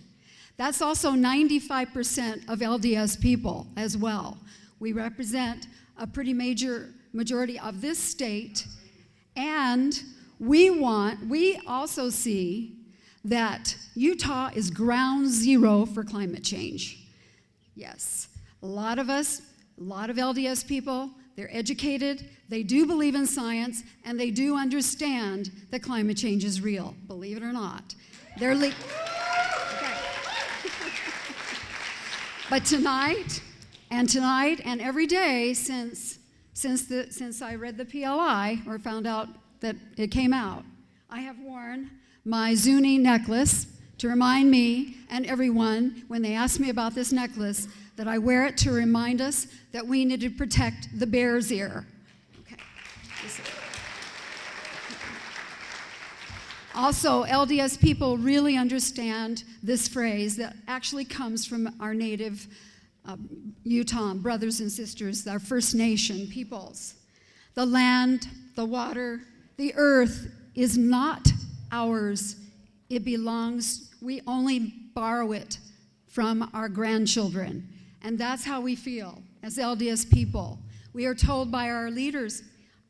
Russell M. Nelson, one of our general authorities, recently said, the earth is ours to be. We are stewards over the earth in order to protect it and preserve it for future generations, unquote. Okay. But tonight I wish to directly address not our delegation, because they have already shown that they are not interested in what the majority of Utahns feel and believe about these precious lands.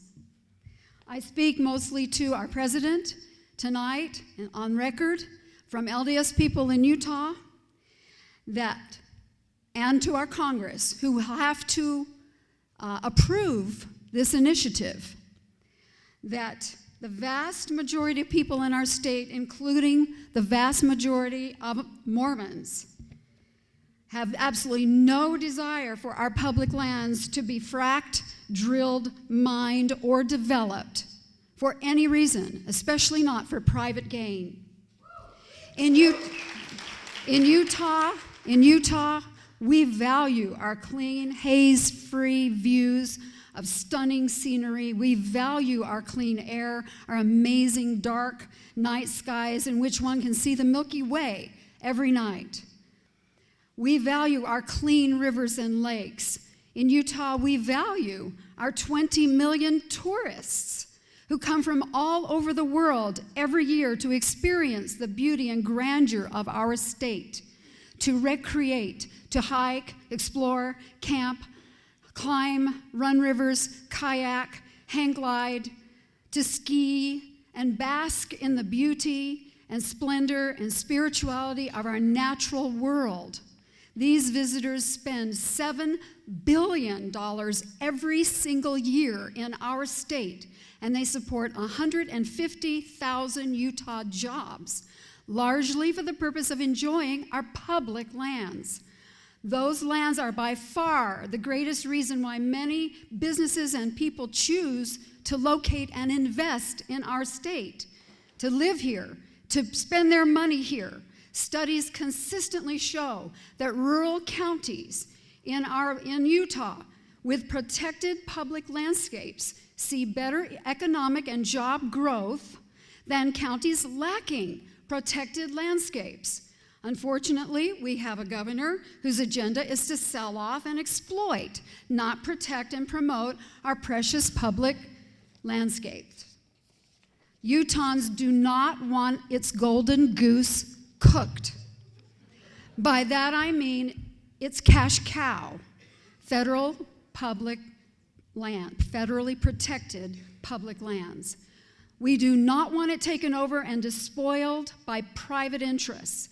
Utahns need good-paying jobs, year-round jobs that are not in a boom-bust industry and not in an industry that ruins vital airsheds and watersheds and kills our thriving tourism and recreation industry.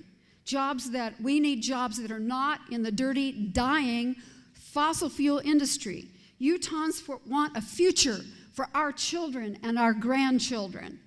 What Utah families need is training and jobs in clean energy sector and the clean tech sector that offer a real future for us. We have fiber optic cable in our rural counties now. We can support clean manufacturing. We can support call centers. We can support small, appropriately scaled fulfillment centers in our little towns. We can support high-tech industry. We want value-added agriculture. We do not need fossil fuel industry to pollute and create Utah as the armpit of the nation. Okay. And I will ask, and I, on behalf of Mesa, would ask our senators in D.C., maybe not these because I don't think they're listening, but all the rest that have to approve it, that own these public lands along with us, to please do the math and follow the money. And don't fall for the glad-sounding ring of libertarian idealism that is promoted by Koch Industries and fossil fuel money that simply want more access to our precious resources and would stash those profits overseas. Thank you.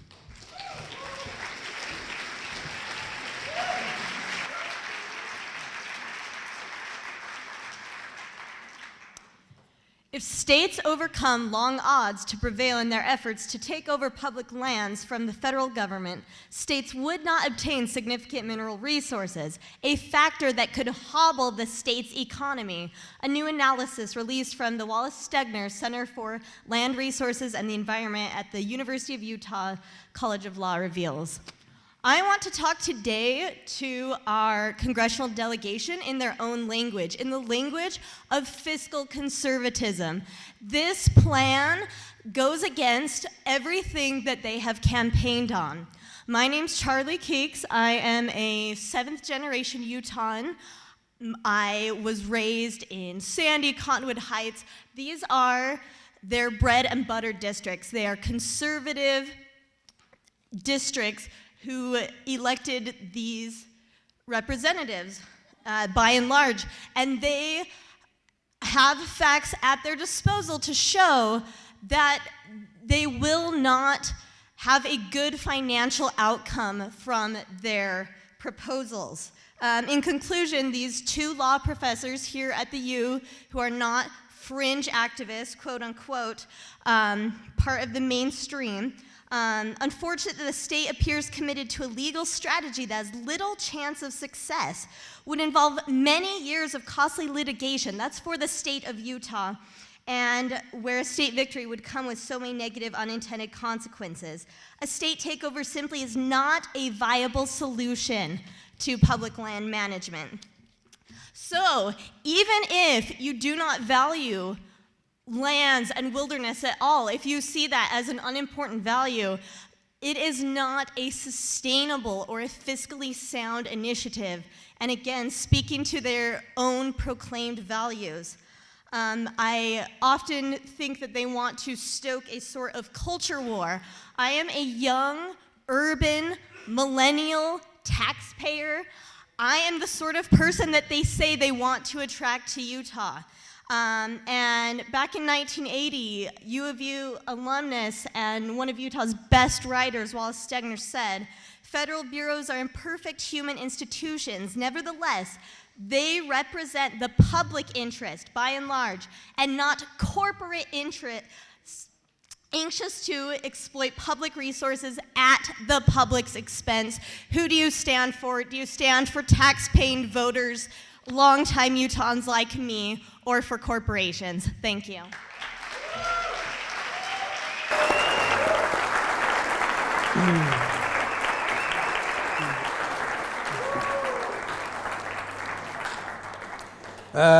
Kathleen Metcalf and Patrick Kane, please come up to the stage. And following them will be Drew Abbey, Chris Fraser, Cinnamon Cofford, Joshua Lenart, Michael Buddig, Lisa Rutherford, and Brett Matthews, and Heather Dove. Go ahead. You're on, Kathleen.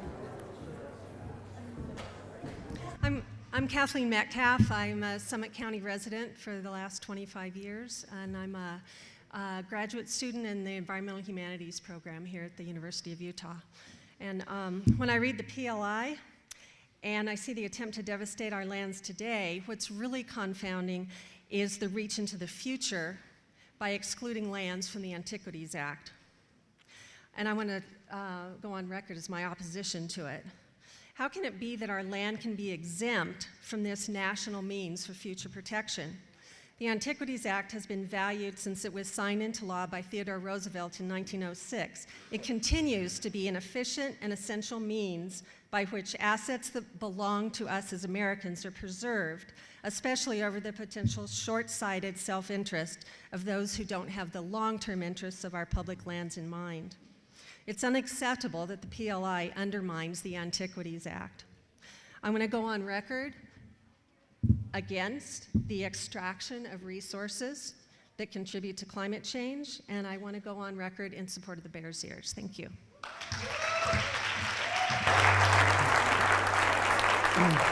Patrick Kane. Okay. Drew Abbey.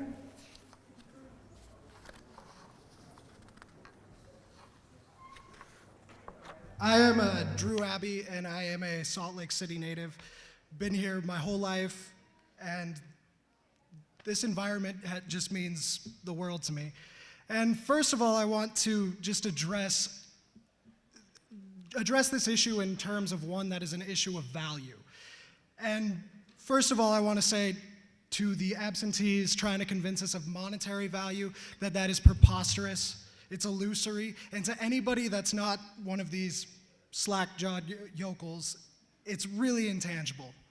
Second of all, I want to just assert the fact that these lands have an immense and immeasurable intrinsic value as they are.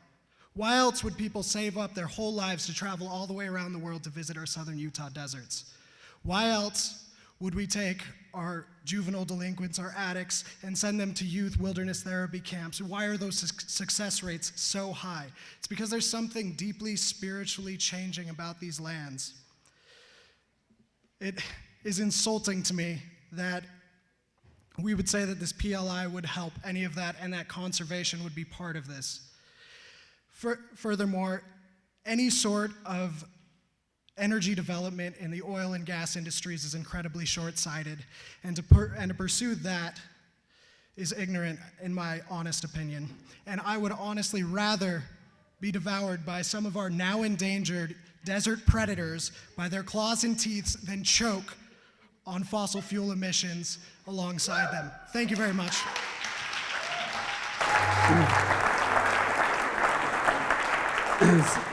Cinnamon Coford and Joshua Lennart, please come up. And I want to remind our guests, of course, please honor the clock. Watch the folks in front who are timing us so we don't go over. We still have a lot of people to get through. Thanks, go for it. Okay, allow me to paint a picture for you. One from my fondest memory. Sitting on a slab of sandstone, overlooking a deep, twisting river below me. The sun's rays peek over the Navajo sandstone, and as it shines on the cliff walls, desert varnish, bright reds, oranges, and deep blacks are exposed, marking the Wingate Formation. And the water begins to glitter as it makes its way down the narrow corridors of the canyon. I hear a sweet melody as the wind blows through the Indian rice grass and sage that surround me. My eye is caught by the soaring wings of a great blue heron, and I fondly think of the adventure that paddling will bring today. This morning, sitting atop the Bowknot in Labyrinth Canyon will forever be ingrained in my memory. Labyrinth Canyon, as many of you know, is a section of the Green River, world-renowned for its geology and archaeological sites. It is also truly one of the last wild rivers in the West. Although its scenic and primitive nature, areas like Labyrinth Canyon have been overlooked by the Public Lands Initiative and are left open to mineral extraction, road building, hydropower development, and off-road use in a fragile ecosystem. As stewards of the land, we have the opportunity and responsibility to protect our public lands. Let me say As a student, I feel that our public land should be preserved rather than traded for fossil fuel development. As an outdoor recreation professional, I want access to public lands for my generation and for many to come. As a Utah native, I feel that our history and cultural resources should be preserved, and Bears Ears should become a national monument. And as a citizen of the United States, I feel that Bishop's Public Lands Initiative should be stopped. Thank you.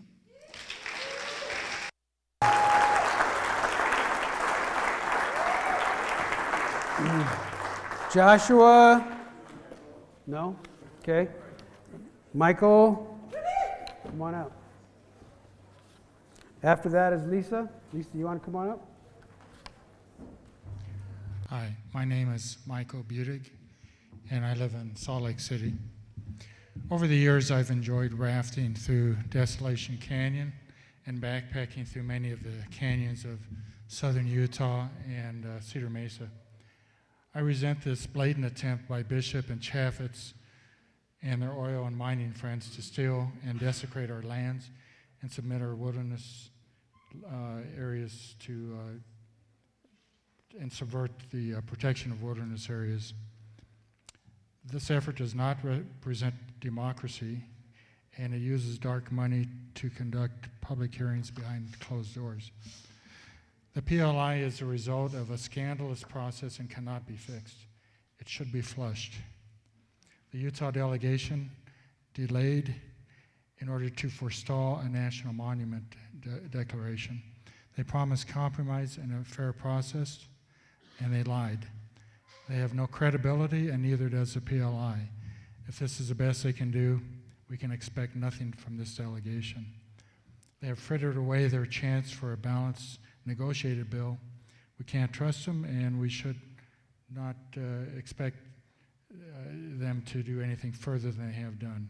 It's time for us to have at least 2 national monuments in Utah, including the Bears Ears. 22 years ago, we faced a similar hostile Utah delegation and their anti-wilderness bill, although this one is even worse.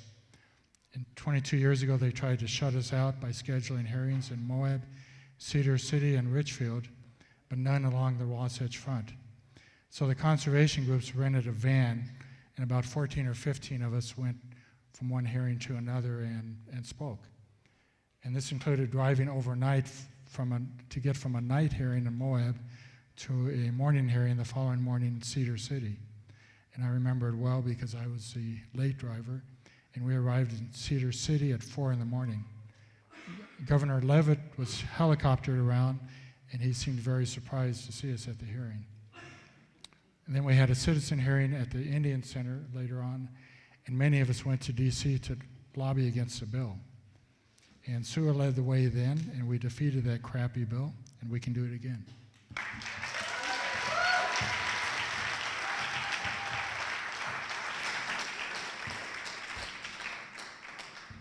Well, it's getting to be a pretty sparse crowd. My name is Lisa Rutherford. I'm a resident of southwestern Utah. My partner Paul Van Dam is here with me. We've been up fighting Lake Powell pipeline issues, and we've both been fighting environmental issues down in our area for years. I was on the board of Citizens for Dixie's Future that was involved with the lands bill, started in 2006, and Paul was executive director. We've been dealing with this for a long time. Paul was participating in a congressional hearing January 22nd that was held by our good Rob Bishop. And I can tell you that if these people were here, you would get no better respect from them than if they're not here. In fact, it's even more discouraging. When Paul was involved in the hearing in St. George, the lack of respect was palpable. You would think when they were face to face with their constituents that they would have some honor, but they do not. They have no honor. And so, you know, it's a very difficult thing to deal with and to realize that. They treated the BLM representative badly. They were rude to Paul. They cut him off. They had Chris Stewart and Jason Chaffetz, who weren't even members of the congressional subcommittee were there, and they were harassing. They were rude and they were aggressive. People deserve more. People deserve better from their elected officials.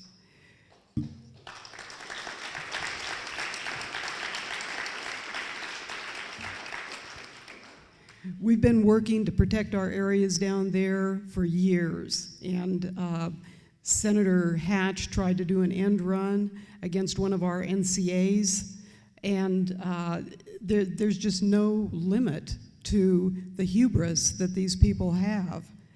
I have to tell you that I'm very much against the PLI, very much in support of the Bears Ears Monument.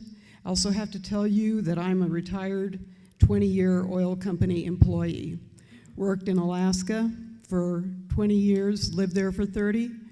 During that time, I fought to protect ANWR. Even as I was an oil company employee, I realized that the product was being abused, and now I see exactly how bad it has become. So some people go to war and come back a hawk. Some people go to war and come back a dove. I came back from the oil fields, and I'm a reformed oil company employee, and I'm saying keep it in the ground. Thank you. Brett Matthews and Heather Dove. Brett's gone. Heather, you want to come up?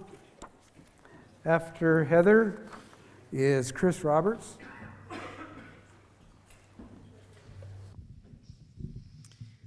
My name's Heather Dove, and I'm president of Great Salt Lake Audubon. It's the oldest conservation organization in Utah. We're 114 years old now.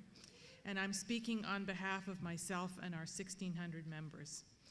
We are commenting on the Public Lands Initiative because this plan affects each and every American who values public lands, including the residents of northern Utah who have up to now been shut out of the discussion. While on the surface, the Public Lands Initiative appears to protect wildlands and provide overall benefit to the people and wildlife of Utah, in fact, it is a thinly guised vehicle to promote extractive industries in southern Utah. We oppose this plan for the following reasons. First, the Public Lands Initiative does not provide a balanced approach for public lands conservation and creating economic benefit to southern Utah. Instead, it promotes boom and bust extractive industries that benefit few at the expense of our public lands, the environment, habitat, and the climate. Second, the plan does not provide protection for Bears Ears, which is an irreplaceable natural and cultural treasure, not only for Native Americans, but for all U.S. citizens. We believe this area should be a national monument. Third, these lands belong to the American public. We expect wilderness and national conservation areas to be managed in accordance with all federal guidelines, not with Utah's bastardized interpretation, which includes motorized travel, deforestation, and livestock grazing. And fourth, the plan promotes fragmentation and degradation of wildlife habitat.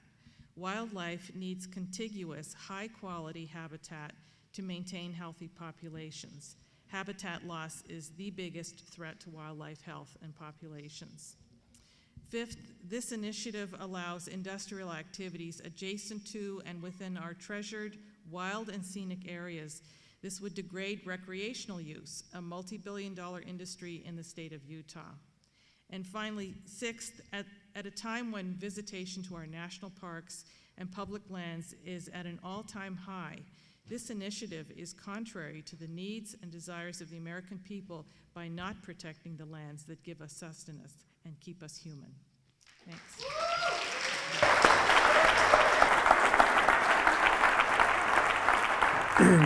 Chris Roberts, Janie Gillette, Billy Giblin, Mary A., Chris Jensen, Margaret Batten, and Peter Clemens, and Diana Jennings.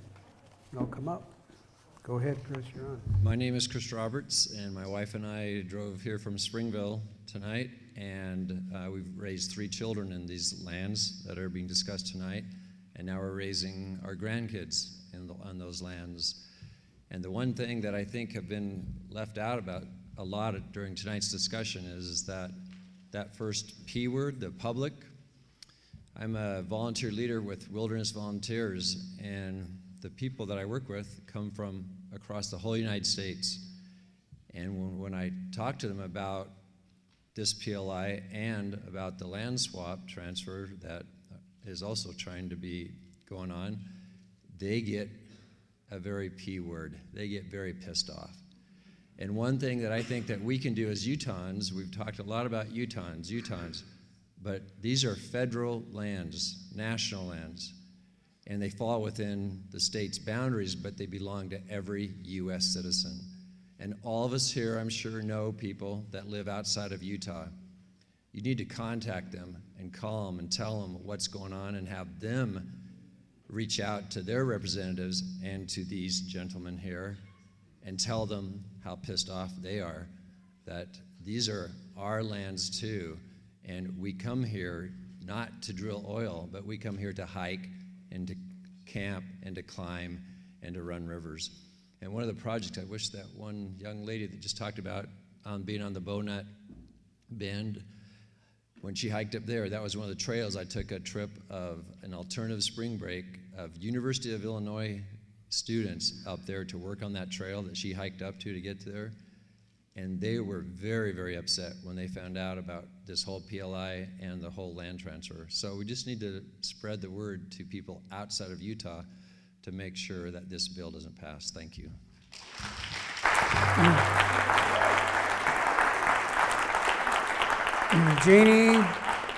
Janie Gillette and Billy Giblin, you want to come on up?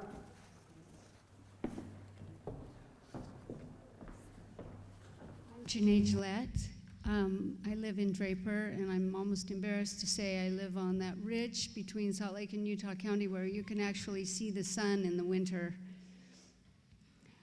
I grew up under Mount Olympus and climbed it. Back in those days, you could look across the valley and see the Oquirrhs rather than the huge scar that is Kennecott that can be seen from space. I'm a physician assistant. I've spent 18 years, and I'm sick of treating children with deadly asthma and adults with pulmonary fibrosis or COPD who have never chosen to smoke. And when I go visit my children, I can smell the sick air at the north end of our valley where there are 321 functioning wells and 19 refineries. And I don't trust, I look with anger every year to see what our legislature is going to do about it, and I'm so angry when year after year nothing happens. And I don't trust those men to be stewards of our health or our land, and I wonder who is buying their brains and their votes. And I don't trust these men to make decisions for all of us who value our earth. I think of Bears Ears when I'm having a really stressful day. I think of the places in southern Utah where I would like to be rather than doing the work of seeing 25 patients in a day. And I laugh when I think of it. I was watching a video where they interviewed a woman from Kanab who in a crying voice claimed, "They're stealing our land." I have never heard a more ironic statement. I'll take my last seconds to brag. My father just died in June, and he explored every inch of every county and climbed every mountain in Utah. And I'm proud to say that he brought the Sierra Club to Utah.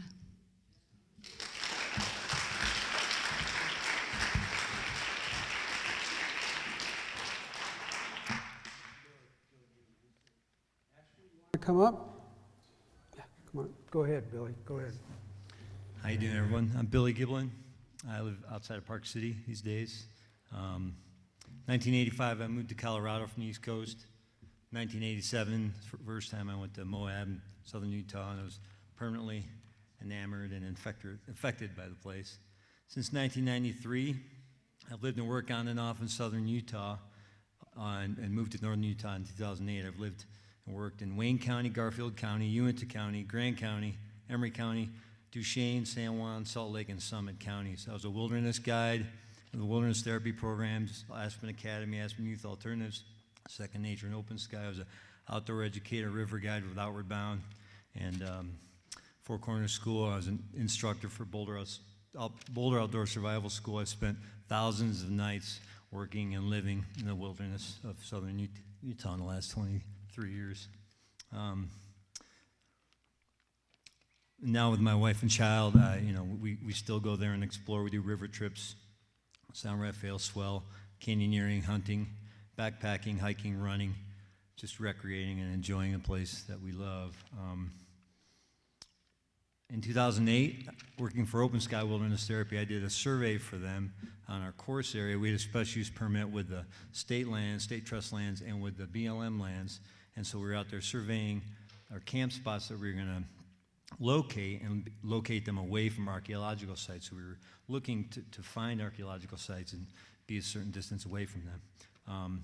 I found on the state trust lands an incredibly high percentage of fossil fuel development and oil wells and oil wells or wells being drilled. On the adjoining BLM lands, there's a very small percentage of lands that were being affected by that industry. Through all I've seen living and working here and playing and all I've learned, it just seems that the government in the state of Utah has proven it cannot handle the responsibility of managing public lands, state or federal. I oppose the PLI as short-sighted, destructive, irresponsible, questionably criminal, or at least questionable and wrong. I support creation of Bears Ears National Monument and Greater Canyonlands National Monument. Please redraft this PLI as a genuine consideration for our future health, peace, happiness, wealth, security, and real prosperity, or shred it forever. Thanks.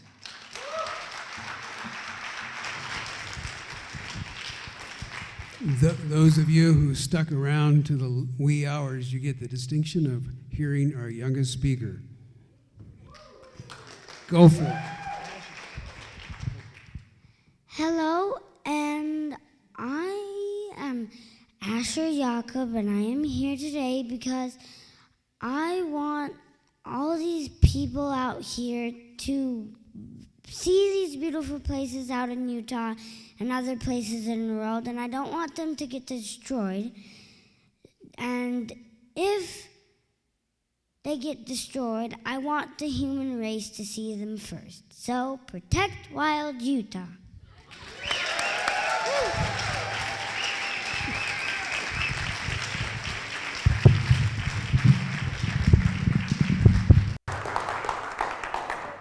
That's awesome.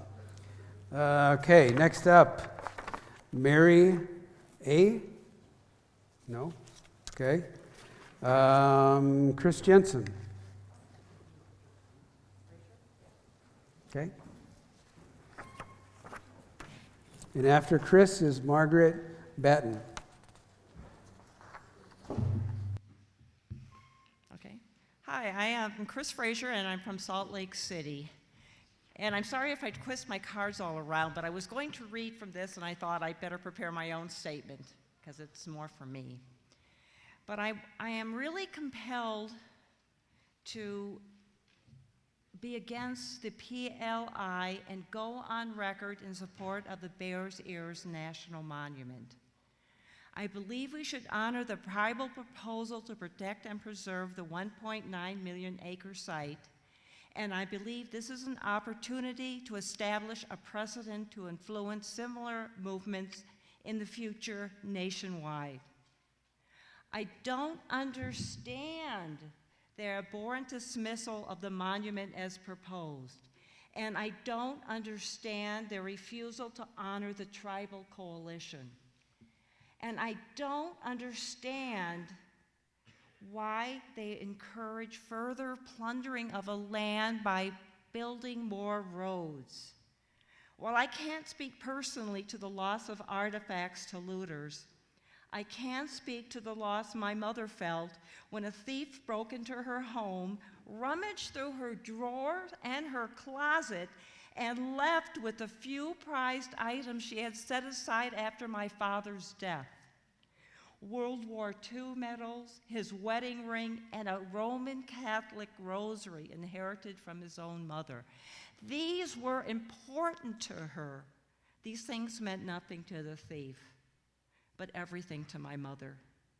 Like the thief, the people represented by these empty chairs should be ashamed of taking away something that is valuable to the soul and irretrievable. The PLA must be stopped. Bears Ears must be protected from further exploitation and ruin. Thank you.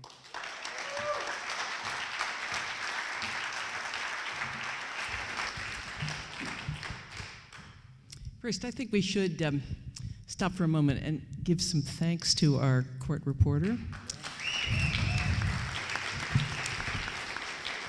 Because it's so important to have a reliable record of this extraordinary meeting. We've heard many tales of hiking, seeing the stars, walking down river valleys. I've done all that, but this is not just about us or the experiences we have. It's not just about Utah. This is about the model that we do or do not set for other parts of this country. So close your eyes for a moment and think of green, moss-covered swamplands in the southeast, or rocky shores in the northeast, or lake-pocked landscapes in the central Midwest. If we don't succeed in resisting this kind of self-interested, irresponsible stuff, we in effect set a model, a bad model, for the rest of our nation to do the same thing, right? It's up to us now to set a model that others can respect. Utah doesn't always do that, but we do have a chance here.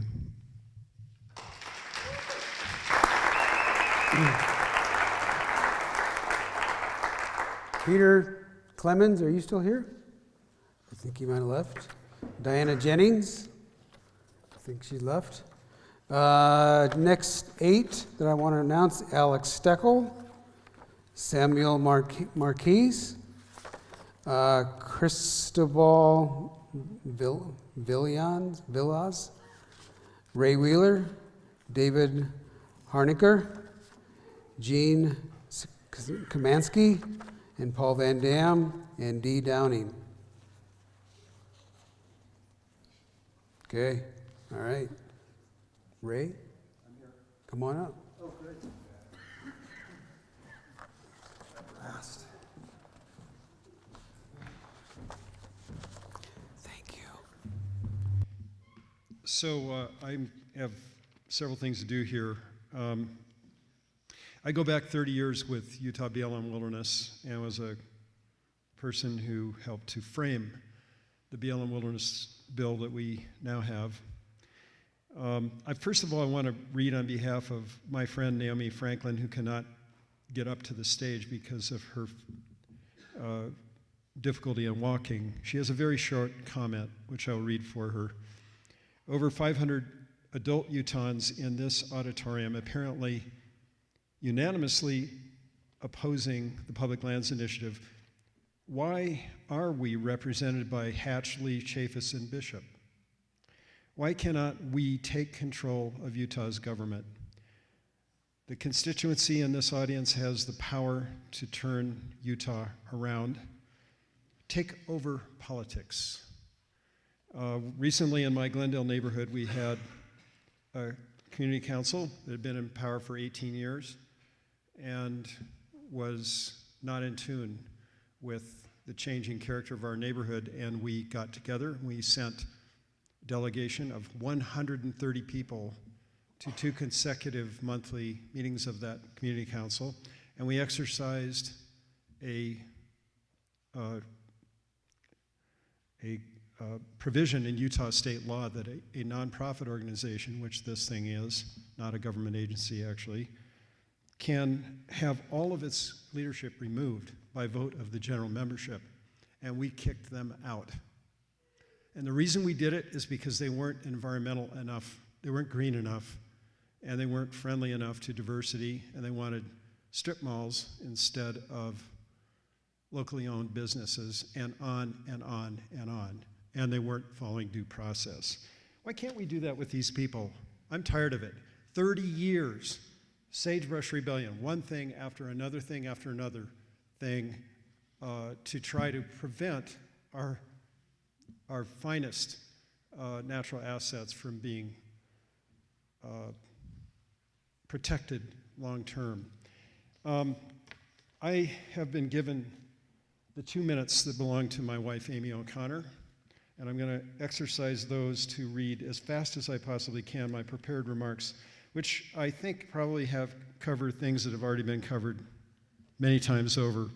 The fossil fuel future promoted by this bill, this proposal, will be devastating to Utah's and the nation's economies. The beauty and solitude of our large natural areas draw tourists from all over the world, making outdoor recreation-based tourism the #1 revenue industry in Utah, generating $12 billion a year in consumer spending, according to the Outdoor Retailer Association, and providing 129,000 jobs, 3 times the number of jobs provided by all of the fossil fuel industries combined, our #1 industry.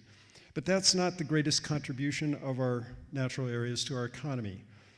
A far greater economic benefit comes from the in-migration and concentration of innovative, cutting-edge technology companies whose young and highly educated owners and staff so often choose to locate in cities and states which not only have abundant natural assets, but which choose to protect rather than defiling them.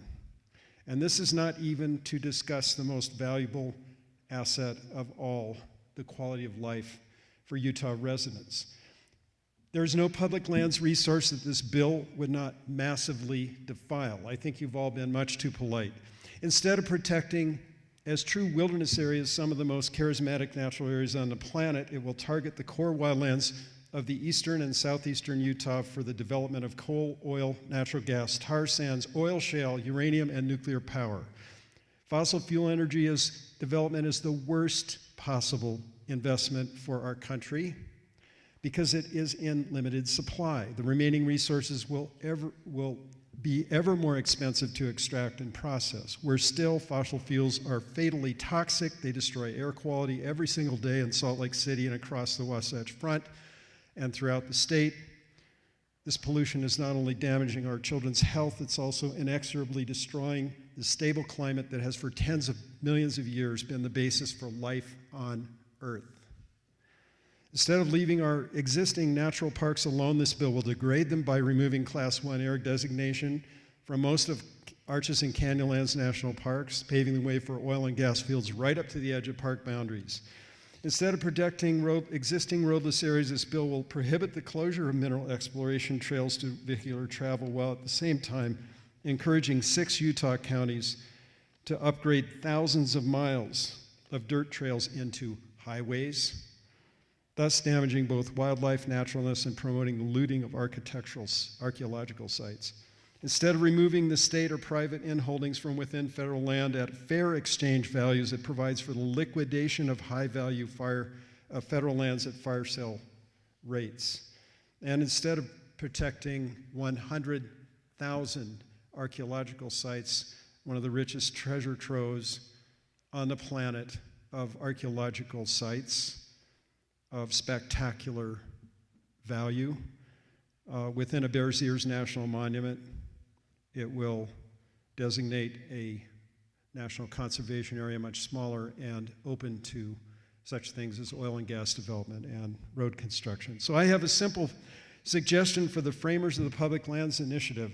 Instead of betraying your fellow citizens, stand with us in support of immediate designation of a 1.9 million acre Bears Ears National Monument, and I believe the Greater Canyonlands National Monument is proposed at 1.9 million acres. and 9 million acres of BLM wilderness throughout the state of Utah. Thank you.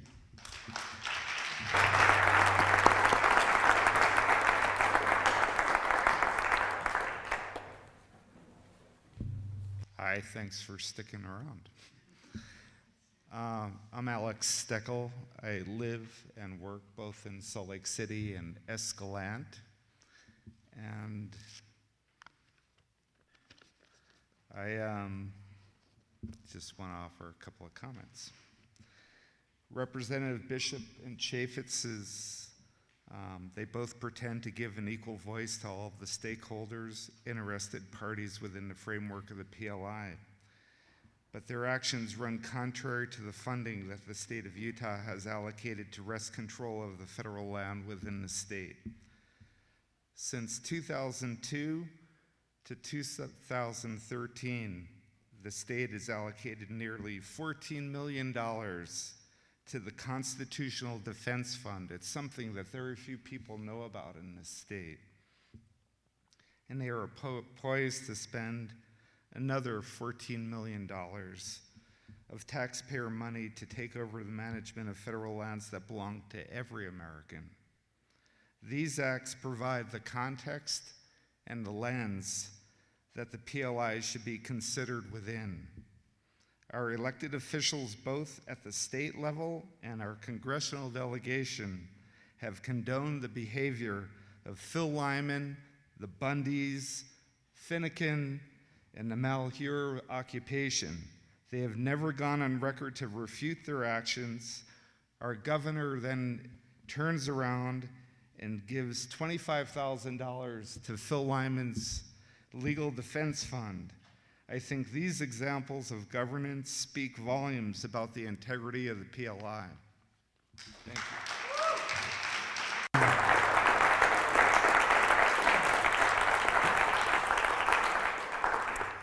David, Jean, and Dee? No? Okay, Brad Weaver, I see you. Come on up. Eric Balkin, John Harrington, Rob Walton, Dudley McKinney, Eric Jacobson, Kevin Bruce McAfee, and Peter Stevens.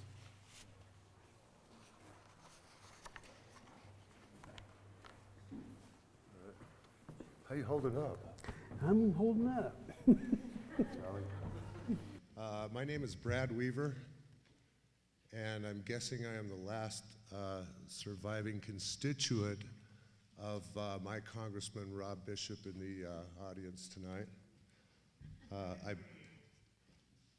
I was going to have him hang on to this for a minute for me while I just want to talk really briefly about the maps.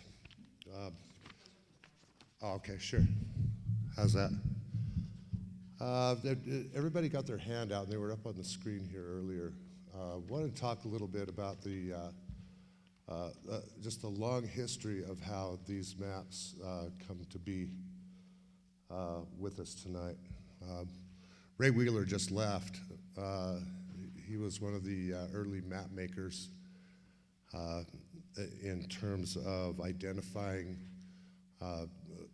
wilderness quality lands in Utah. Started out very humbly. A number of us later came along and tried to identify all of the roads, and did a pretty good job of creating a situation where these maps, the roads are here, the ones that exist. I'm not sure what the source of the little blue lines on this map would be. It looks to me like a wish list. Wanted to make sure we clarify that. Substantially, these don't exist, and they are, and with a bill that gives these rights of way to the counties, it's almost like a land giveaway of monumental proportions in 66-foot wide strips all over southeastern Utah. And I have a problem with that. And I'll stop now, thanks.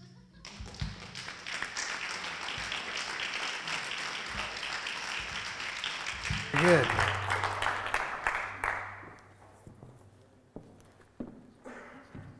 What's your name? Kevin Mahoff. Okay, Kevin, go for it. My name is Kevin Bruce Mahaffey, and everything I wrote down has been talked about today except for one thing. I was egotistical enough to think that one of the people that I didn't vote for would be here. However, I understand that draconian gerrymandering, I've even written this down, gerrymandering reapportionment has silenced my voice permanently in Utah. I've never had a representative on any level represent my voice. I'm a moderate. I am from Emery County. I am from Farron. My family is 8th-generation cattle farmers there. We now produce something called tailor-made beef, which is organic. It's the same damn beef that we produced 55 years ago when I was a child. The difference is they now call it organic. You can be just stewards for the land and be a cattle farmer. But I'd like to talk to you something that I wish I could say it's big in my heart, but it's actually my lungs.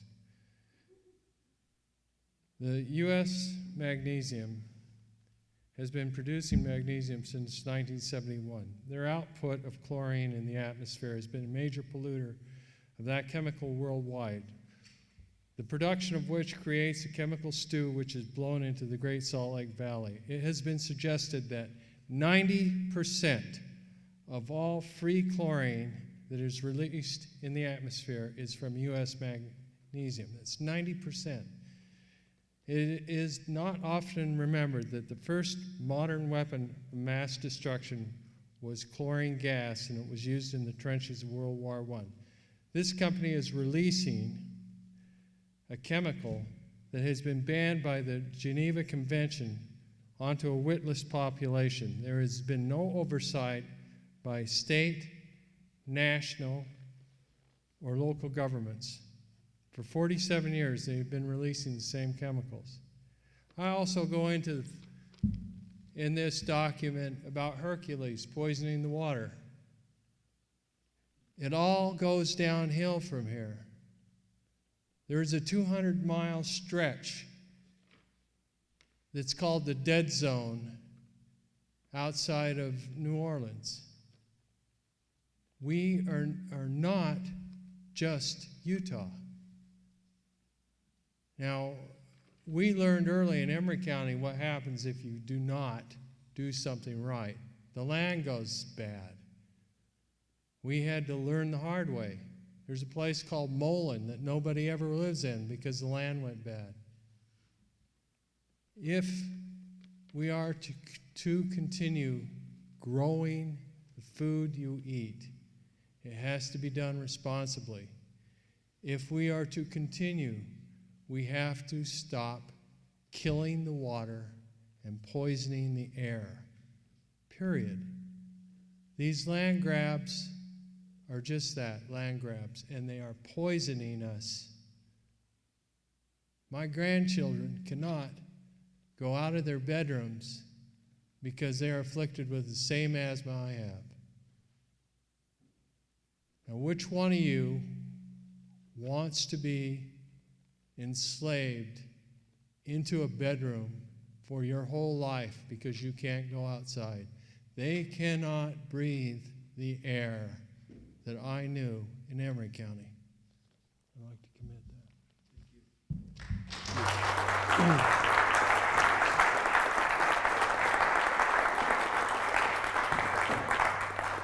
How about we just ask by show of hands who wanted to speak, who's still here? 1, 2, 3, 4, 5. Come on up. Rob, come on up. Do it. Shall I go? Go for it. Go for it.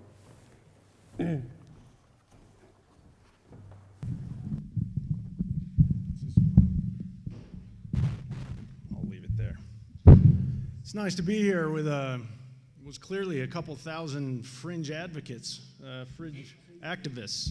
Can you hear? Oh yeah, I'm Rob Walton, by the way. I'm a sixth-generation Utahn. I first became acquainted with our amazing public lands here in Utah from the Boy Scouts, which was affiliated with the LDS Church when I was a child.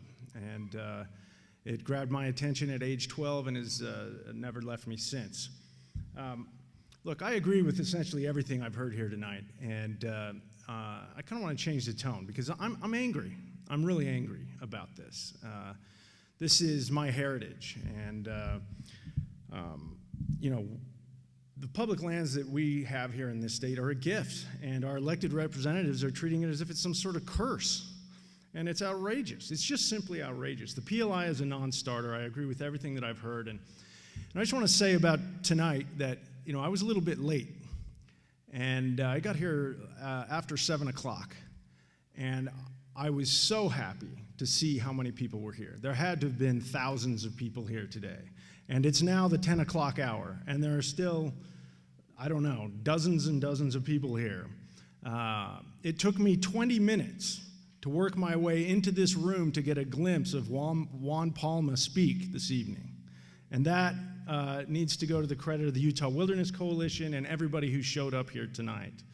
I also want to make special thanks to the Bernie Sanders campaign. I know that they had a representative here tonight just to listen to us. I think they're gone now, but they went out of their way to actually, they're here now. They've opened an office now by the Green Pig Pub, and we have a chance to caucus on March 20, whatever it is, 22nd. So just keep that in mind, but I think that was impressive that they just wanted to hear us tonight because some other people didn't show up. Thanks.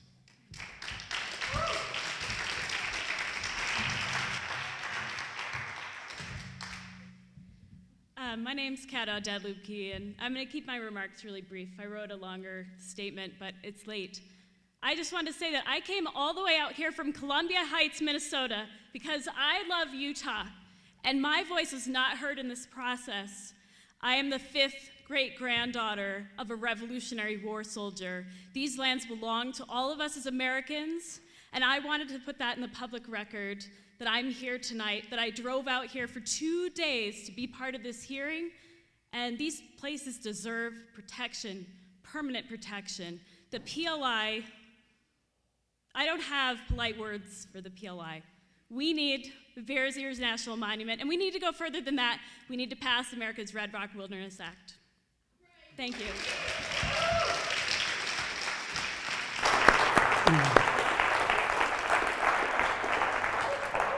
My name is Herbert Lay. I live in Salt Lake County. I was born in Washington, D.C., and I left. But I did start backpacking in Shenandoah National Park and the George Washington National Forest. And as a kid, I dreamed of coming west.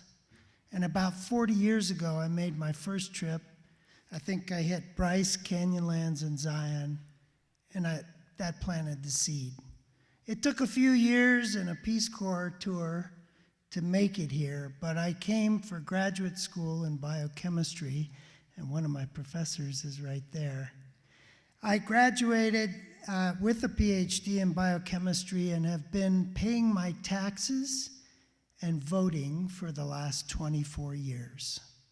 I am not surprised that our congressional delegation is not represented here tonight, but I'm tired of it as well. These people owe it to their constituency to hear what all of us have to say. So many reasons have been brought forth to oppose the PLI. I won't go there. I will say this, as a kid growing up in the Maryland suburbs, I cared about Utah. This is a national issue. These are public lands that belong to every single citizen of the United States of America. The message has to get out. So I'm not addressing any more Utahns in this. It's time to take it out on the road. So thank you very much.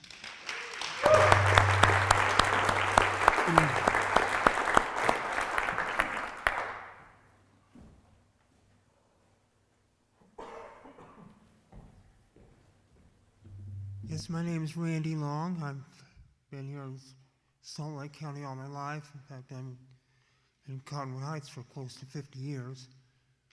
Well, that area. Town's only 10 years old, but anyway, I'm against the public lands initiative the way it is proposed. I think we need an initiative, all right, but it needs to be one where wilderness prevails. We need the 9.1 million acres of Bureau of Land Management wilderness, which was proposed probably 20 years ago or so now. We need Bears Ears National Monument. Some of you might remember there was a proposal some time ago to designate the center of El Swell, or part of it, as a national park.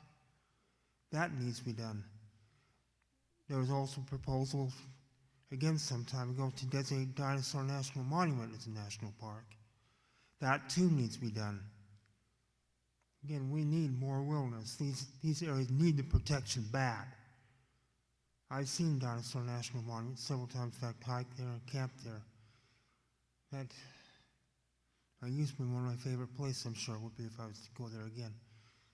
But I've also done the same in the San Rafael Swell a few times. And of course in the Forest Service areas too, a number of times. One of my favorite places, well, is the High Uintas, Mirror Lake area. And of course that area being designated as wilderness, that really helped a lot. And it would help if the west part of that was designated wilderness as well. I think it was to be called Lakes area at the time. It's since then been renamed the Mount Watson area, at least by some people anyway. So again, that needs to be done. We need more wilderness bad, both BLM and Forest Service. California now has 14 million acres of wilderness, yet even they have proposals for far more in the north now. We, on the other end, last I heard, didn't even have 1 million acres. And most of our neighboring states have 2, 3, and 4 million acres, and even they too have proposals for far more. So again, we have, to my opinion, have just as much wilderness as they do. Thank you.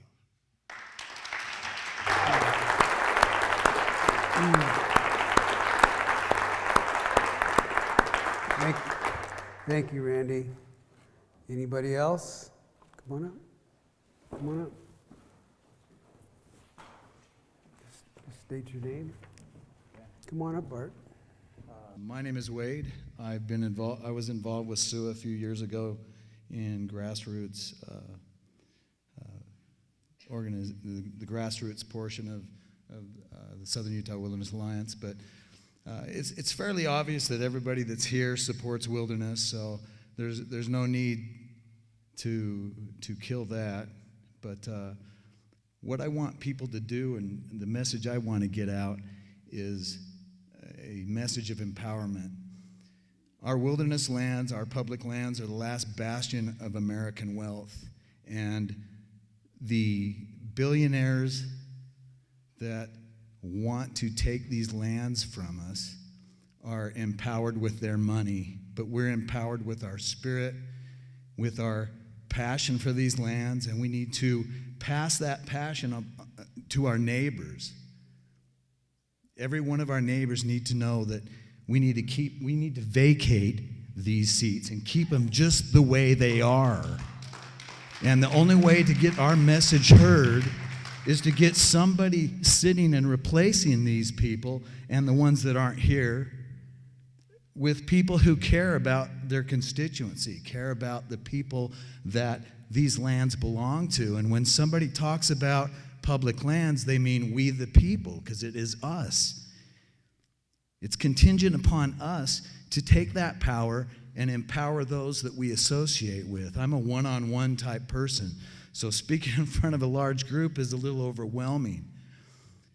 But we can do it, and it takes, if we can all commit ourselves to talking to 2 people a week and empowering them and giving them the tools they need to talk to 2 more people, there is no reason why we can't permanently vacate these seats. When I went to D.C. and I talked to Orrin Hatch, he looked at us and he condescendingly said, you enviros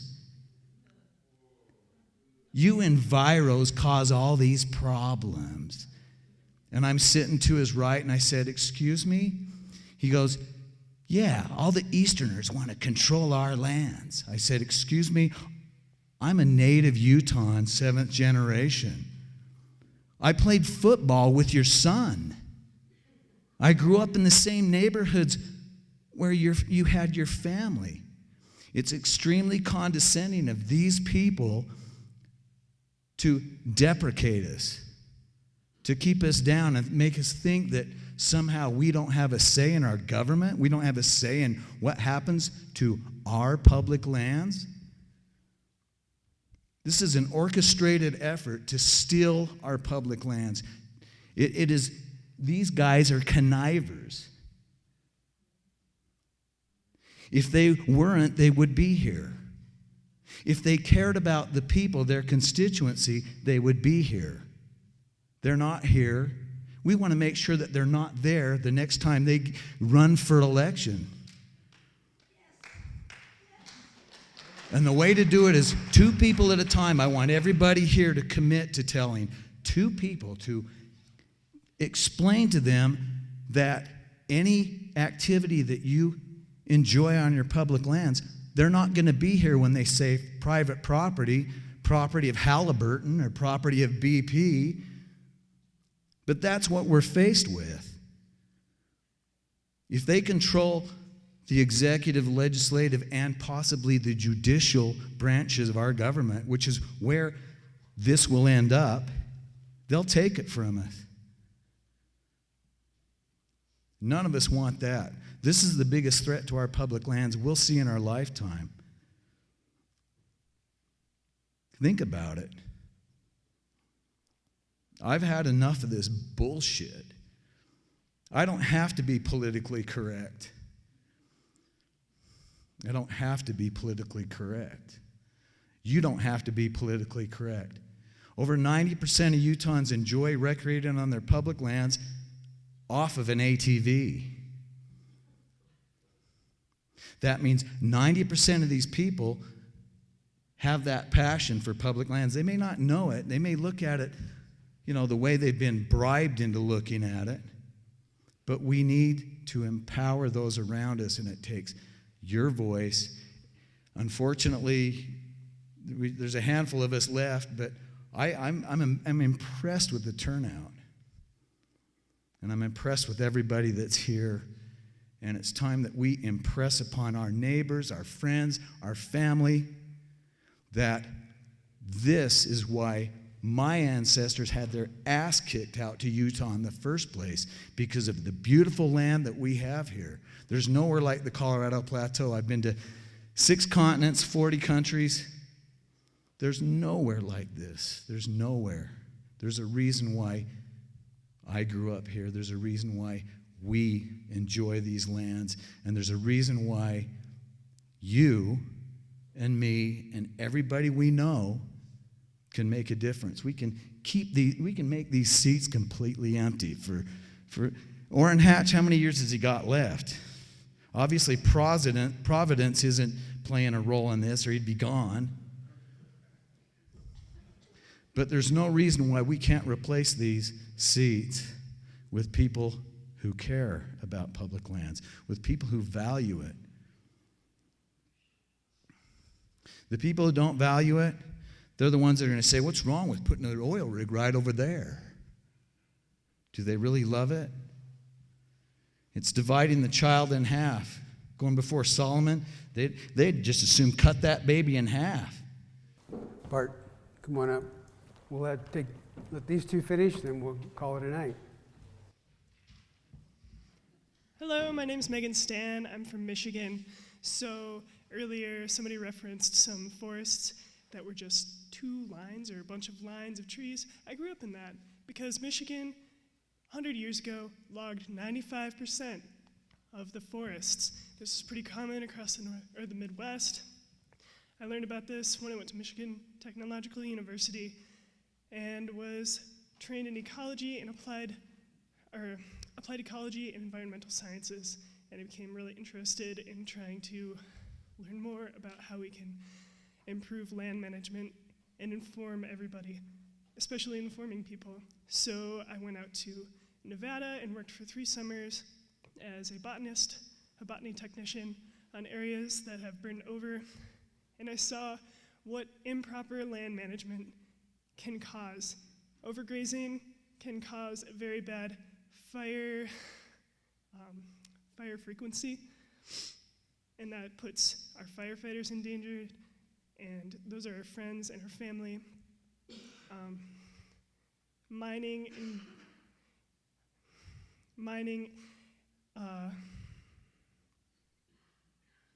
introduces non-native species very frequently, and those also can increase fire frequency. And I don't know, there are so many problems. There are so many roads that go through Nevada. People don't listen to public service announcements or billboards that say, hey, stay on roads that are already created. And now that I moved to Salt Lake City, I'm going to try and be on the trail crew this summer to try and keep people on the trails. And this public land initiative that I learned about in October really shocked me and disappointed me. And I just want to conclude by saying that I value public land more than I value the private land that's been in my family for over 100 years.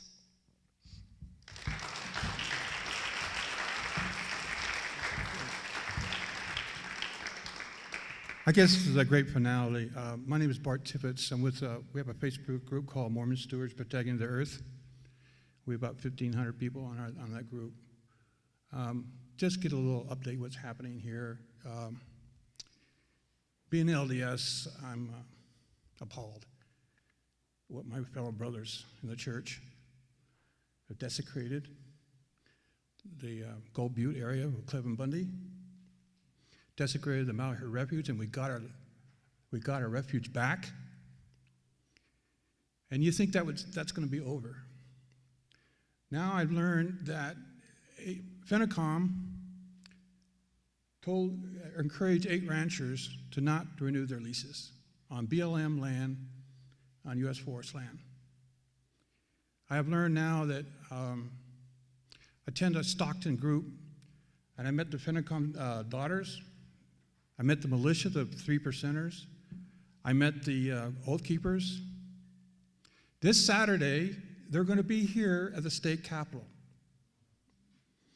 They're going to be here at the state capitol, and they're going to be armed. I called the sheriff up, and I told him about this. He said, guess what, Bart? We have open carry. That means they can bring loaded weapons into the state capitol. They're calling to free the political prisoners of Bundy's and their gang, and they said that FENACOM was murdered. Now, you think that's going to go away, and you think we got rid of this ugliness of standoff of when Bundy called us range cons, after he desecrated the refuge. Now, Utah can become a ground zero because of this situation. So we need to be alert. We can't confront these guys. We don't want to confront them. Matter of fact, I was going to do a counter demonstration or a group, but when I learned they're going to be armed, I said, no, I don't think it's a good idea. But go there quietly, observe what's happening on the other side. They're looking at BLM land here. They're looking at U.S. forests. They're looking at these.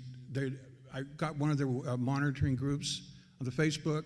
They know what's happening with Bear Ears. They know what's happening with the Forest and Service. You know, you're going to get another Ryan Bundy wants to run his ATV over Recapture Canyon. You're going to get these radicals doing that. And we got to tell the governor, we got to tell the U.S. attorney to enforce the law.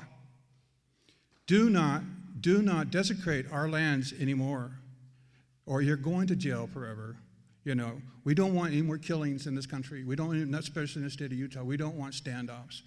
We are the peaceful people. We are the ones who are going to be the guardians. We are the stewards of these lands, not people with guns and ATVs and think that they have God-given rights because God inspired them to do what they did. I'm sorry, you know. they need to repent. And guess what?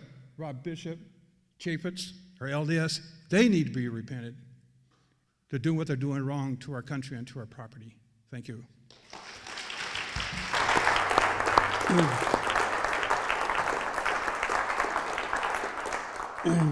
Well,